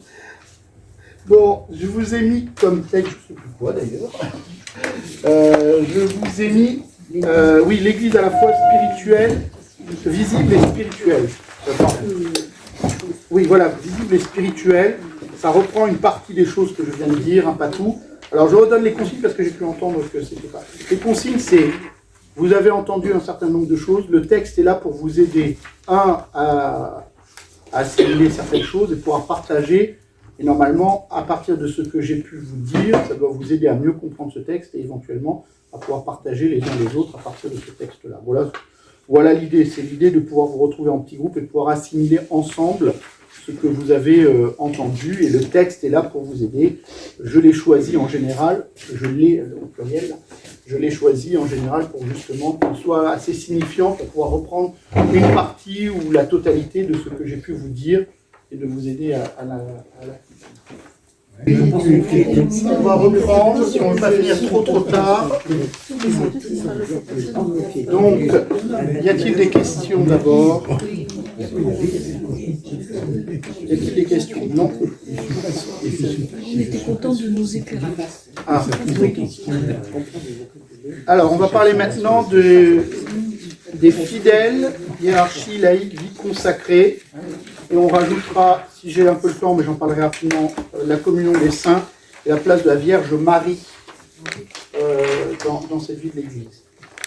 Sur les fidèles, alors, peut-être la première chose, avant d'aborder la question de la hiérarchie ou ainsi de suite, pour rappeler un principe de base. Ce qui est dit dans le numéro 177. Donc, je reviens rapidement, mais on l'a déjà vu, donc a priori, je n'aurai pas besoin d'expliquer. Les fidèles sont ceux qui, incorporés au Christ par le baptême, sont établis membres du peuple de Dieu, rendus participants selon leurs propres conditions, fonctions sacerdotales, prophétiques et royales du Christ. On en a parlé, on en reparlera rapidement tout à l'heure. Ils sont appelés à exercer la mission confiée par Dieu à l'Église. Donc ça, c'est pour tous les fidèles. Tous les fidèles, autant qu'ils sont, au titre de leur baptême, sont participants de la fonction sacerdotale, prophétique et royale du Christ et sont appelés à exercer la mission confiée par Dieu à l'Église, c'est-à-dire annoncer l'Évangile. Entre eux, entre les fidèles, demeure une véritable égalité en raison de leur dignité de fils de Dieu. Ça, c'est un élément important, parce que sinon on ne comprend pas la suite. Enfin, on ne comprend pas la suite. On risque de mal comprendre la suite. Ce qui donne la dignité de fils ou de fille de Dieu ou d'enfant de Dieu, c'est bien le baptême. Et le salut est donné par le baptême. Les autres sacrements nous font accueillir le salut et vivre du salut, évidemment. Mais c'est bien par le baptême qu'on est sauvé. Notre dignité à tous, c'est bien d'être enfant de Dieu, d'être sauvé par le Christ, et ainsi de suite. Voilà, j'insiste là-dessus. Et ce que le texte dit, une véritable égalité en raison de leur dignité de fils de Dieu. Ça, c'est le premier point. Il faut toujours garder ça à l'esprit, parce qu'après, évidemment, on va parler de la dimension hiérarchique, on va parler du ministère ordonné, on va parler de la vie consacrée, et on va parler des laïcs. Donc, mais il faut bien entendre le début. Ce qui nous sauve, c'est le baptême. Ce qui nous donne notre dignité, c'est d'être créé à l'image et à la ressemblance de Dieu. et c'est d'être appelé fils de Dieu et sauvé par le baptême. Ensuite, on nous parle de la structuration du peuple de Dieu, comment il est composé. On insiste dans l'Église par institution divine. Quand on dit par institution divine, ça veut dire par le Christ lui-même. Il y a les ministres sacrés qui ont reçu le sacrement de l'ordre et qui forment la hiérarchie de l'Église. Les autres fidèles, faut entendre les autres, ça fait bizarre comme ça, les autres fidèles sont appelés laïcs, parce qu'il ne faut pas oublier que les ministres sacrés sont des fidèles du Christ. Les autres fidèles sont appelés laïcs. Des uns et des autres sont issus des fidèles qui se consacrent à Dieu de façon particulière par la profession des conseils évangéliques, qui sont la chasteté dans le célibat, la pauvreté et l'obéissance.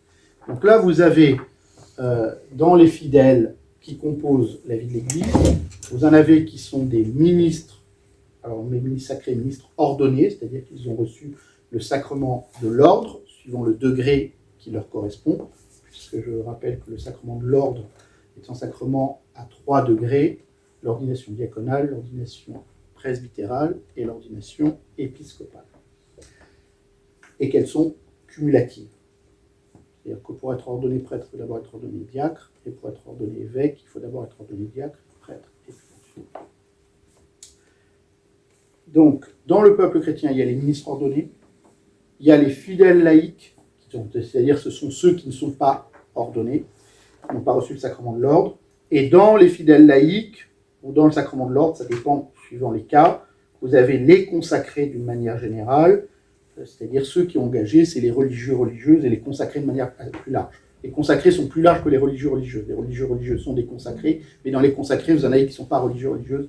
Je vous fais grâce de la distinction. Elle est assez subtile, moi-même, quelquefois, je m'y perds. Donc, c'est pas si simple que ça, mais ce qui marque les consacrés, c'est l'engagement dans le célibat à vivre les conseils évangéliques de chasteté, de pauvreté et d'obéissance. Ce que ne font pas les prêtres diocésains. Ils font des promesses d'obéissance, ils font la promesse du célibat, et ils n'ont pas le vœu de pauvreté, mais il est recommandé de vivre quand même, pas chichement, mais de ne pas vivre non plus de manière scandaleusement riche. Pourquoi le Christ a-t-il institué la hiérarchie ecclésiastique ? C'est là où il faut se poser la question. Voilà. Le Christ a institué la hiérarchie ecclésiastique en vue de la mission de paître le peuple de Dieu en son nom.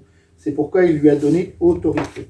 La hiérarchie est composée des ministres sacrés, évêques, prêtres, diacres. Par le sacrement de l'ordre, les évêques et les prêtres agissent dans l'exercice de leur ministère au nom et dans la personne du Christ tête. Les diacres servent le peuple de Dieu dans la diaconie, service de la parole, de la liturgie et de la charité. Parfois on dit du Christ serviteur, qui renvoie à Jean 13, le lavement des pieds. J'insiste sur cette dimension du Christ tête. Agissent dans l'exercice de leur ministère. Je précise bien dans l'exercice de leur ministère. C'est pas tout le temps, c'est pas voilà. Si je sais pas, le prêtre vient vous dire tiens, je vais venir manger chez vous, je dois manger je sais pas moi des pâtes. Il n'agit pas au nom du Christ tête. C'est le prêtre en tant que personne qui, voilà, je le précise, parce que de la même manière, on parlera peut-être rapidement tout à l'heure de la question de l'infaillibilité papale, le pape n'est pas infaillible tout le temps. S'il vous dit il va faire beau aujourd'hui, il n'engage pas l'infaillibilité papale, et certainement pas l'infaillibilité de l'Église. C'est bien dans des domaines bien spécifiques. Et les domaines dans lesquels les évêques et les prêtres agissent au nom et dans la personne du Christ tête sont des cas bien précis. Les cas bien précis, c'est par exemple dans les sacrements. Quand le prêtre, dans la célébration de la messe, redit les paroles et refait les gestes du Christ lors du dernier repas, il agit au nom et dans la personne du Christ tête. C'est-à-dire c'est le Christ qui agit à travers lui. C'est pas lui qui... Vous entendez bien là-dessus. C'est vrai dans les sacrements, ça peut être vrai dans la charge d'enseignement, mais pas systématiquement. Ça peut être vrai dans la charge de gouvernement. Quand l'évêque ou quand le curé ou un prêtre va prendre une décision, il peut agir au nom du Christ tête, au nom et dans la personne du Christ tête. Mais c'est pas systématique, c'est pas tout le temps. Voilà, il faut bien préciser ce genre de choses. C'est des cas bien précis. Oui, quand je sais pas moi, quand l'évêque prend une décision de nommer des personnes, changement de curé, les nominations par exemple, à ce moment-là, il agit au nom et dans la personne du Christ tête. Mais ça veut dire que lui-même doit chercher dans la mission qui lui est donnée, à rechercher la volonté de Dieu, à discerner quelle est la volonté de Dieu, parce que si on agit au nom et dans la personne du Christ tête, ça veut dire qu'il faut aussi chercher quelle est la volonté du Christ, et pas sa volonté personnelle. Et c'est vrai dans tous les cas de figure, voilà, j'insiste sur ces points-là, avec les imperfections qui sont liées à notre humanité. Et voilà, bon, vous avez la distinction entre les prêtres et évêques et prêtres, pardon, et les diacres. Les diacres ne sont pas, par exemple, ordonnés pour la charge de gouvernement. Pas la charge de gouvernement, par exemple, d'une paroisse. Un diacre ne peut pas être nommé curé. Pour être curé d'une paroisse, il faut être un prêtre. Il peut participer à la charge curiale d'un curé, évidemment, comme des laïcs, mais il ne peut pas recevoir cette charge-là qui est liée à la charge de gouvernement, et cette charge de gouvernement est donnée par le sacrement de l'ordre, évêque, prêtre. La dimension collégiale, je ne vais pas m'y étendre très très longtemps, mais à l'exemple des 12 apôtres choisis et envoyés par le Christ, tout évêque exerce son ministère comme membre du collège épiscopal, on appelle ça un collège, l'ensemble des évêques dans le monde, collège épiscopal, en communion avec le pape, ayant avec lui à prendre part à la sollicitude de l'Église universelle. Là, vous voyez qu'on prend universel, c'est bien dans ce sens-là qu'il faut entendre universel, c'est-à-dire qui est étendu sur toute la terre. On n'a pas mis catholique, on a bien mis universel, parce que là, on est vraiment dans le cadre universel. Et les prêtres, exercent leur ministère au sein du presbytérium, le presbytérium qui est aussi un collège, c'est le collège des prêtres dans les diocèses, de l'Église particulière, en communion avec l'évêque et sous son autorité. Un des prêtres qui dit clairement qu'il n'est pas d'accord avec son évêque publiquement ou qui fait le contraire de ce que demande son évêque, il n'est plus en communion avec lui. Et n'étant plus en communion, il n'est plus sous l'autorité, donc il n'est plus en communion avec l'Église elle-même. Voilà, je le dis un peu clairement, mais il faut quand même le rappeler. Oui. Temporellement, c'est comme le mariage. Le sacrement de l'ordre ? Oui. Oui, c'est à vie. Un prêtre ne peut pas dire d'un seul coup, je suis le prêtre. Non. D'accord. Il y en a qui disent n'importe quoi. Oui. Sur les réseaux sociaux. Oui. Non, un prêtre, il est tu es sacerdos in aeternum, dit la phrase dans le. Tu es prêtre pour l'éternité. Il y a un prêtre qui dirait donc à qui veut l'entendre, des millions de personnes, qu'il décide de ne plus être prêtre. Ça n'a aucun sens. Ça n'a aucun sens.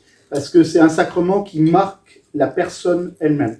Comme le baptême. Comme le baptême. Ou la confirmation. Exactement, ce qu'on appelle les sacrements à caractère. Et du coup, ce qui peut se passer, c'est qu'on peut leur retirer l'état clérical, comme on dit, ne plus leur donner de mission, mais il n'empêche qu'ils ont été ordonnés. Qu'ils le veuillent ou non, ils ont été ordonnés une fois pour toutes. Oui. Et il y a des personnes qui se font débaptiser. Qu'est-ce que ça veut dire? Non, ça veut rien dire. Alors, débaptiser, alors nous, c'est ce qu'on considérerait comme étant apostat. C'est-à-dire, on ne peut pas enlever le baptême. Non. On écrit simplement que la personne renie son baptême. Oui. Et en ce sens-là, elle est apostat. Elle renie sa propre foi. Mais quand on parle de débaptisation, ça n'existe pas. Puisque c'est un sacrement à caractère, on ne peut pas enlever le fait qu'on ait... on était marqué par le sceau du salut dans le baptême. C'est définitif. De la même manière que on joue un peu avec, mais on ne peut pas dire que ma mère n'est pas ma mère ou mon père n'est pas mon père. Voilà. On ne peut pas l'enlever. C'est intrinsèque à ma personne. Ça ne veut pas dire que je ne puisse pas être adopté. Ok, mais il n'empêche que j'ai un père et une mère. Je n'ai pas... Je sais qu'en Suisse, beaucoup de gens font ça. Oui, c'est pour les questions d'impôts. Exactement, c'est les questions d'impôts. Oui, c'est pour plus payer les impôts. Parce que comme il y a des concordats, les concordats sont des accords entre le Saint-Siège et des États, et vous avez des pays où à partir du moment où vous déclarez d'une religion, une partie de vos impôts est reversée à votre confession, enfin à la structuration. C'est le cas en Allemagne, c'est le cas en Suisse, c'est le cas en Belgique aussi peut-être. Puisque il n'y a pas de séparation de l'Église et de l'État. Et voilà. Donc la débaptisation, ça n'existe pas, c'est on renie son baptême, ou sa foi chrétienne. Mais si on écrit qu'on renie donc le Christ et on se place hors Église, on est hors de l'Église, on est excommunié en réalité. Voilà. Apostat, on est excommunié, on ne fait plus partie de la communion de l'Église. Est-ce que ça peut être réversible ou pas? Oui. Mais dans ce cas-là, il y aura une pénitence accompagnant le retour. Oui. Normalement. Mais de la même manière que vous aviez pendant vous aviez dans les premiers siècles, alors c'est dans un autre cadre, au moment des persécutions, vous en aviez qui reniaient la foi par peur. Voilà, je ne juge pas, mais ça arrive. Quand ils revenaient, ils étaient apostats. Parce que des fois, quand les persécutions se terminaient, puisque vous savez que ça n'a pas été des persécutions permanentes, hein, il y a eu des périodes de persécution. Si on les cumule, ça va faire une cinquantaine d'années sur les 3 premiers siècles, et encore, je ne sais même pas si on y arrive à autant. Mais quelquefois, certains revenaient en disant, en fin de compte, j'ai perdu courage, j'ai pas cru, je reviens. Eh bien, ils étaient considérés comme des pénitents publics, et ils avaient, comme d'autres pénitents publics qui existaient dans les premiers temps de l'Église, hein, vous aviez ce fonctionnement-là. Et pendant toute une période, ils avaient, comme les catéchumènes, il ne restait qu'à la partie de la parole, et ils sortaient avec les catéchumènes, et ils avaient toute une démarche de réconciliation qui pouvait durer plusieurs années, et souvent ils étaient réconciliés autour du temps pascal, ou la fête de Pâques. Et donc les apostats, entre autres aussi. Alors aujourd'hui, ce ne serait pas pareil, mais j'en ai pas vu beaucoup revenir. Et quelquefois, les gens, ils ne le disent même pas qu'ils reviennent, et puis ils ont oublié qu'ils ne tiennent plus compte. Mais normalement, quelqu'un qui est apostat, mais vu qu'on n'a pas un système qui fait qu'on a à jour... un apostat, normalement, ne doit plus recevoir les sacrements dans l'Église. Ça pose le problème pour les funérailles. Voilà. Ce qui fait d'ailleurs des difficultés, par exemple en Allemagne, où l'Église d'Allemagne dit si les gens se déclarent qu'ils ne sont plus chrétiens, ils sont apostats pour ne pas payer l'impôt. Donc, ne voulant pas payer l'impôt, ils ne peuvent pas venir demander un sacrement, sinon on leur refuse. Ce qui a valu des passes d'armes d'ailleurs avec Benoît XVI, qui connaissait bien le système allemand, puisqu'il était allemand, qui a dit, mais vous ne pouvez pas conditionner un sacrement au paiement de la participation de la vie de l'Église, ce qui est le cas là-dessus. Parce que ce sont des apostats de circonstance, en réalité. À la différence de ceux qui écrivent clairement, en France, ils n'écrivent pas parce qu'ils n'ont pas envie de payer le denier, par exemple, parce qu'on ne vient pas le chercher. Donc, s'ils ne veulent pas le payer, ils ne le payent pas, ça ne va pas plus loin que ça. Mais en revanche, qui le font, c'est souvent ceux qui, parfois, dans la franc-maçonnerie, mais ce n'est pas systématique, ça dépend et c'est très souvent ceux qui font demande, c'est ceux qui rentrent chez les témoins de Jéhovah, parce que les témoins de Jéhovah leur demandent de le faire. Et aujourd'hui, pour des raisons, parce que je ne suis pas d'accord avec l'Église, ou parce qu'on a vu, par exemple, après le voyage du pape en Belgique, un certain nombre de personnes en Belgique demander à être retirées des registres. Alors, d'ailleurs, ils ne sont pas retirés des registres, les registres restent. Il y a une jurisprudence en France qui dit, non, l'acte, il a eu lieu, donc on ne peut pas enlever l'acte de quelque chose qui a eu lieu. Après, que l'Église ne vous considère plus comme un de ses membres et ne vous envoie plus, ok, mais...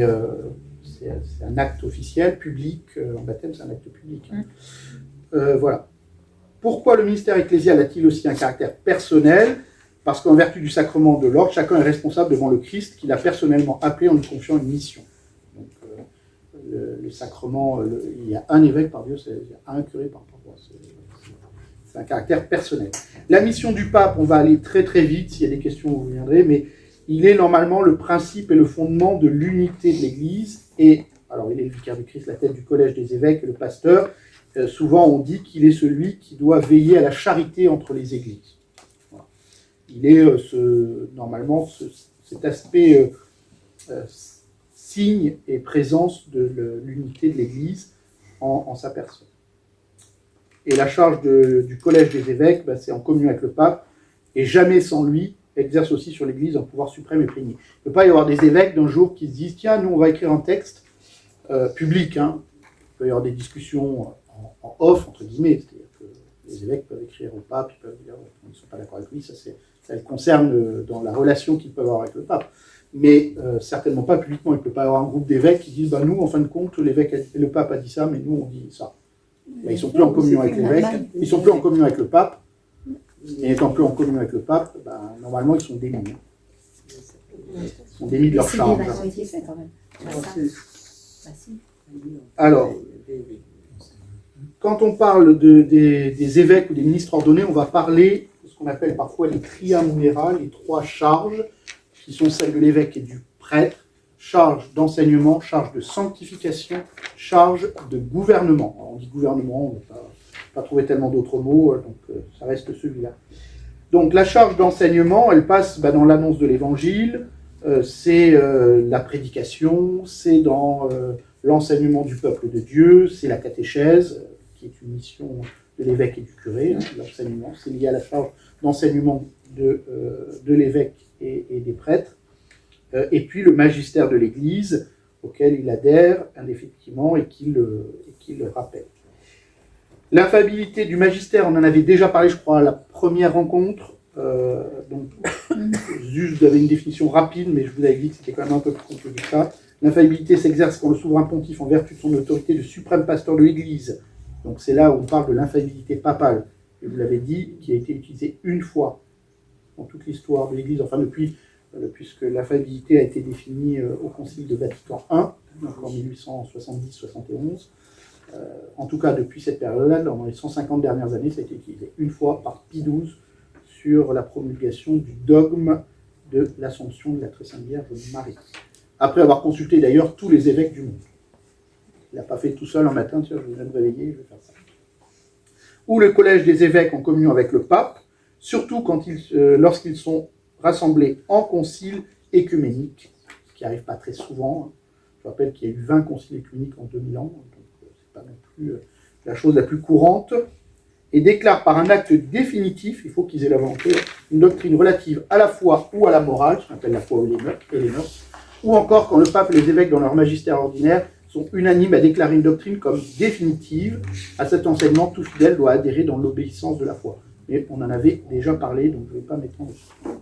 Comment la charge de sanctification, le ministère de sanctification, c'est sanctifier l'Église en dispensant la grâce du Christ par le ministère de la parole et les sacrements, en particulier l'Eucharistie, mais aussi la prière, et tout comme par leur exemple et leur travail. Et puis la charge de gouvernement, en tant que membre du collège épiscopal, tout évêque porte de manière collégiale la sollicitude de toutes les églises, particulières de l'église entière, en union avec les autres évêques unis au pape. L'évêque à qui est confiée une église particulière la gouverne avec l'autorité du pouvoir sacré qui lui est propre, ordinaire et immédiat, pouvoir exercer au nom du Christ le bon pasteur, en communion avec l'église, toute l'église, sous la conduite du successeur de Pierre. Et que c'est pas l'évêque ne peut pas être un despote qui décide de tout comme il a envie. Il est quand même cadré par un certain nombre d'éléments et qui le conduisent justement à tout cela. La vocation des fidèles laïcs, c'est de rechercher le royaume de Dieu en éclairant, en gérant les réalités temporelles selon Dieu. Il réalise ainsi l'appel à la sainteté et l'apostolat adressé à tous les baptisés, puisque tous les baptisés, quels qu'ils soient, sont appelés à la sainteté. C'est un des chapitres de Lumen Gentium, l'appel universel à la sainteté. Donc ça veut dire que les fidèles laïcs, c'est dans la vie quotidienne. Elle peut s'exercer évidemment aussi dans la vie de l'Église. Il y a parmi nous quelques-uns qui assurent leur mission de fidèles laïcs dans une mission d'Église. Mais ça peut être aussi simplement dans la vie quotidienne, la vie familiale, la vie professionnelle. C'est là, dans le quotidien, que le fidèle laïc est appelé à vivre sa foi et à manifester la sainteté. Ensuite, il y a sur la participation à la fonction sacerdotale, fonction prophétique et fonction royale. J'en ai parlé tout à l'heure, mais je ne vais pas m'y attarder. Donc, la fonction sacerdotale du Christ, elle y participe comme offrande, sacrifice spirituel, et c'est dans leur propre vie, dans leur prière, dans les difficultés de la vie, ainsi de suite. Prophétique, c'est là où ils doivent annoncer par leur témoignage de vie, ainsi que par la parole, l'action évangélisatrice et la catéchèse. Donc c'est comment dans sa vie quotidienne on est témoin du Christ dans sa manière de vivre et dans ce que l'on peut dire. En rapide. Et la fonction royale, c'est le fait de se mettre au service, en particulier des plus pauvres, des plus petits, et de lutter contre le péché, de lutter contre les... Et elle se vit aussi dans les activités temporelles de l'homme, les institutions de la société. C'est la raison pour laquelle l'Église insiste toujours pour dire que les fidèles laïcs sont appelés à participer à la vie commune, que ce soit à travers des associations, à travers la vie politique, la vie associative, la vie syndicale, ou que sais-je encore. C'est en ce sens-là aussi qu'il est aussi le sel de la terre, ou le levain dans la pâte. C'est un peu aussi toutes ces idées-là. L'idée justement de la fonction sacerdotale, vous aurez l'occasion de le lire dans le 3e texte, c'est l'histoire du sacerdoce commun. J'insiste sur ce point-là parce que souvent il est mal compris, parce que souvent on va parler du sacerdoce en parlant du prêtre. C'est vrai que le prêtre a ce qu'on appelle le sacerdoce ministériel, lié à l'ordination, mais le sacerdoce du Christ, c'est ce qu'on appelle le sacerdoce commun des fidèles. Il y a en réalité le peuple de Dieu et est prêtre, donc participe au sacerdoce unique du Christ. Le sacerdoce du Christ, c'est pas juste le sacerdoce ministériel, c'est le sacerdoce commun des fidèles et le sacerdoce ministériel, c'est les deux. C'est pas juste l'un ou l'autre, vous voyez. Et ça, souvent, il y a des raccourcis très rapides. Le sacerdoce du Christ n'est pas, vous mettez beaucoup de guillemets, il n'est pas détenu par le ministre ordonné. Il est détenu par il est reçu et il est donné à tout le peuple de Dieu, mais qui se manifeste sous des formes différentes chez les fidèles laïcs, à travers justement la dimension sacerdotale de sa vie, et chez les ministres ordonnés, elle se vit sous le sacerdoce ministériel pour les prêtres et les évêques en agissant au nom et dans la personne du Christ tête. Voilà. Mais c'est bien un seul sacerdoce du Christ. Il faudrait lire la lettre aux Hébreux et déployer un peu la lettre aux Hébreux, mais c'est le sacerdoce unique du Christ qui prend plusieurs formes dans la vie de l'Église. On dit, pour ça qu'on parle normalement d'ordination presbytérale et pas d'ordination sacerdotale. Voilà. C'est l'ordination de prêtre, c'est pas l'ordination au sacerdoce. Même si souvent on va utiliser parce que c'est l'ordination sacerdotale, mais il faut bien comprendre, c'est le sacerdoce ministériel. Et de toute façon, le sacerdoce, c'est aussi avec l'évêque, c'est aussi avec le diacre. Il y a aussi un sacerdoce ministériel du diacre. Donc, voilà là-dessus. La vie consacrée, je ne vais vraiment pas m'y attarder, c'est un grand dommage parce que c'est un élément souvent qu'on ne tient pas compte dans la vie de l'Église. La vie consacrée, c'est ceux et celles qui décident de répondre à un appel particulier du Christ et de consacrer entièrement leur vie à Dieu dans ce qu'on appelle les conseils évangéliques, je l'ai dit tout à l'heure. Et puis la dimension de la vie consacrée nous rappelle à l'Église tout entière la finalité de la vie, c'est ce qu'on appelle parfois la dimension eschatologique, c'est-à-dire que le but, c'est la construction du royaume des cieux et la venue du royaume des cieux. Donc ils sont là normalement pour nous rappeler ça à travers les conseils évangéliques. Oui, nous sommes l'Église qui pèlerine sur terre, mais n'oublions jamais qu'on se trouve aux cieux, et les consacrés sont là pour manifester déjà ce royaume des cieux qui est déjà là et pas encore totalement là. La communion des saints, je vais aller très très très vite, ça implique deux réalités. La première, c'est le fait qu'on est unis les uns aux autres parce qu'on participe aux réalités saintes et que c'est une communion. Quand nous célébrons la messe à un endroit, on est en lien, on est en communion avec les autres communautés qui se réunissent, qui prient. Voilà, c'est la communion des saints, c'est parce que nous participons à la même Eucharistie. Quand je dis la même, c'est au même sacrement, pas la même célébration. Mais en ce sens-là, il y a une communion et la charité qui est présente. Mais c'est aussi la deuxième dimension qui est entre l'Église visible et l'Église invisible, l'Église des cieux et l'Église terrestre. La communion des saints se manifeste aussi là. C'est que l'Église n'est pas simplement celle qui est sur terre, elle est déjà celle qui est aux cieux, et en particulier de ceux qui sont déjà dans la gloire de Dieu. C'était la fête de la Toussaint que nous avons fêtée il y a quelques jours. Et il y a cette communion des saints et qui, par exemple, dans la liturgie, trouve un peu, d'une certaine manière, son sommet dans le chant du Sanctus après la préface, parce que c'est le chant qui est pris par l'Église visible et invisible, avec les anges et tous les saints. Nous proclamons ta louange et nous chantons ensemble. Enfin, sur la question de Marie, mère du Christ et mère de l'Église. Alors, elle est mère de l'Église parce qu'elle est mère du Christ, et que, à ce titre-là, elle est mère de l'Église, et donc elle veille sur l'Église, tout en étant membre de l'Église.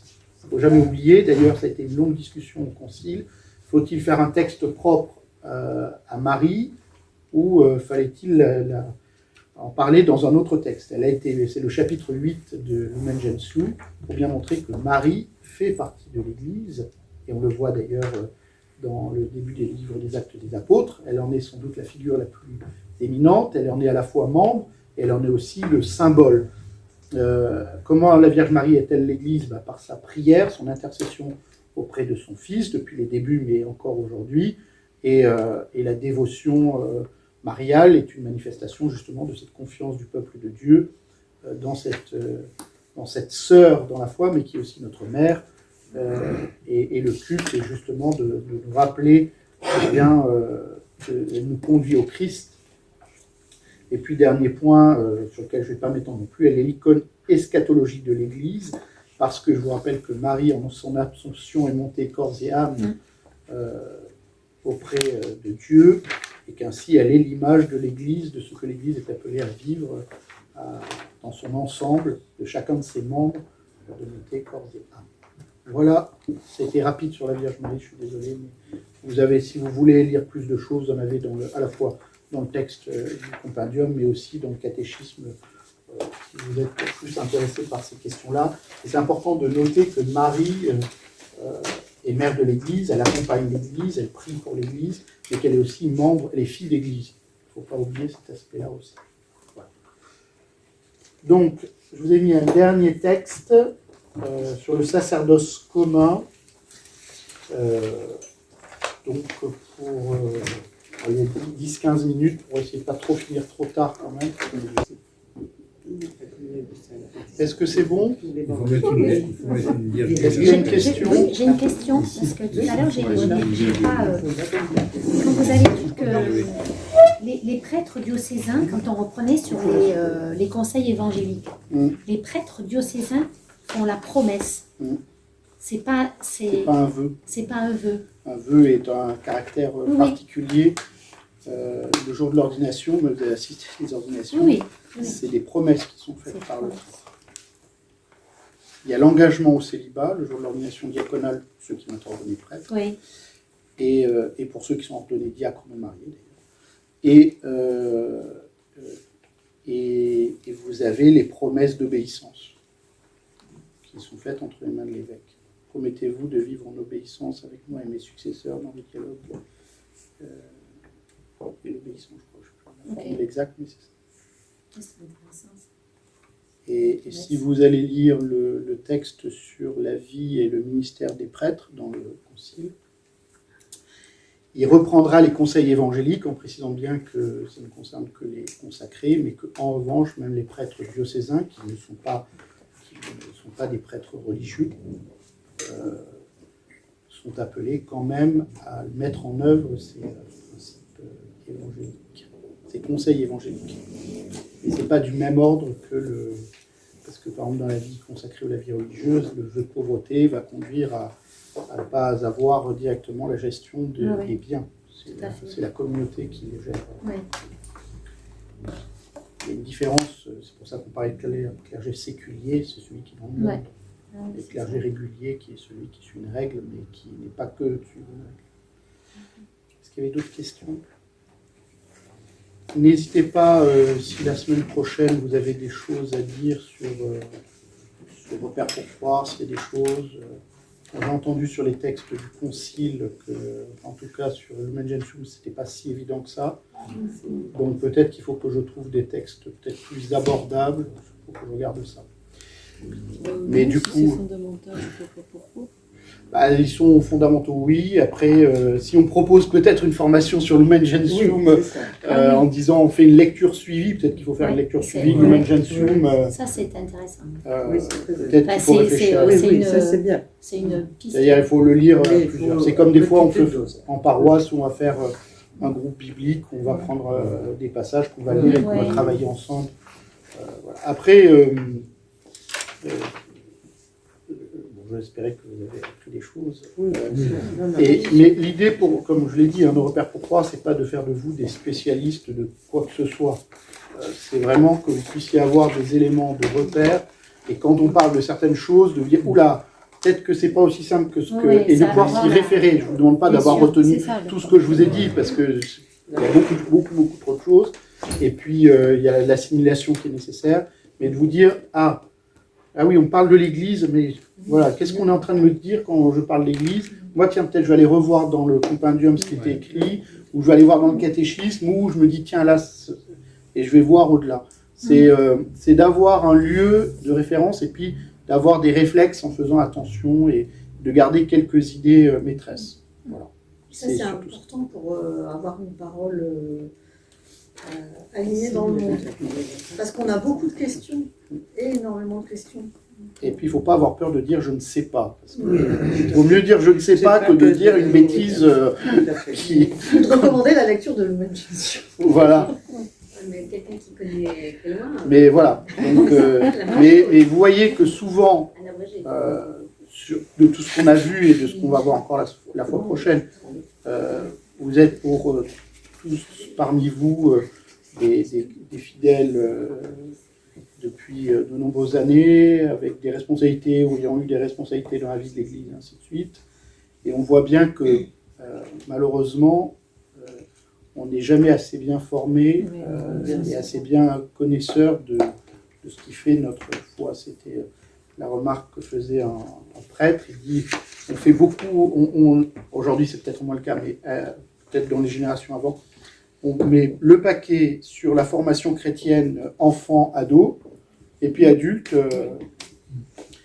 alors que c'est toute la vie. Et évidemment, quand on était enfant ou ado, on a entendu des choses, on a compris des choses aussi sur les capacités qui étaient les nôtres, capacités à la fois intellectuelles, mais aussi les capacités à projeter les choses, et puis de l'expérience aussi. Et malheureusement, il n'y a pas assez de formation et de prendre le temps de se replonger. Et c'est vrai que je me doute que quand il y a les encycliques, ou il y a un certain nombre de textes, ça peut être un peu difficile pour les fidèles de les lire, parce que souvent il n'y a pas tout, je dis pas tous les éléments parce qu'on n'a pas fait des études de théologie non plus, mais il n'y a pas forcément même le contexte minimum. Quelquefois je dis, je ne dis pas le catéchisme, c'est un peu gros, mais l'abrégé, il faudrait l'avoir lu et avoir, je n'ai pas tout compris parce qu'on n'a jamais totalement tout compris, mais qu'on puisse au moins se dire ça et puis de dire tiens, j'ai une question, je vais chercher là. Avant d'aller sur Internet ou je ne sais pas quoi, chercher quoi, ou demander à tiens, à une telle ou un tel, ou même ou un prêtre. On termine par un Je vous salue Marie, puisque ça terminait la rencontre de ce jour. La semaine prochaine, ce sera sur les fins dernières, le jugement du salut. Sainte Marie, toi qui es la mère de l'Église, toi qui intercèdes pour nous, te confions toutes nos prières, toutes nos demandes, nous te demandons de les présenter à Dieu. Je vous salue Marie, pleine de grâce, le Seigneur est avec vous. Vous êtes bénie entre toutes les femmes, et Jésus, le fruit de vos entrailles, est béni. Sainte Marie, Mère de Dieu, priez pour nous pauvres pécheurs, maintenant et à l'heure de notre mort. Amen.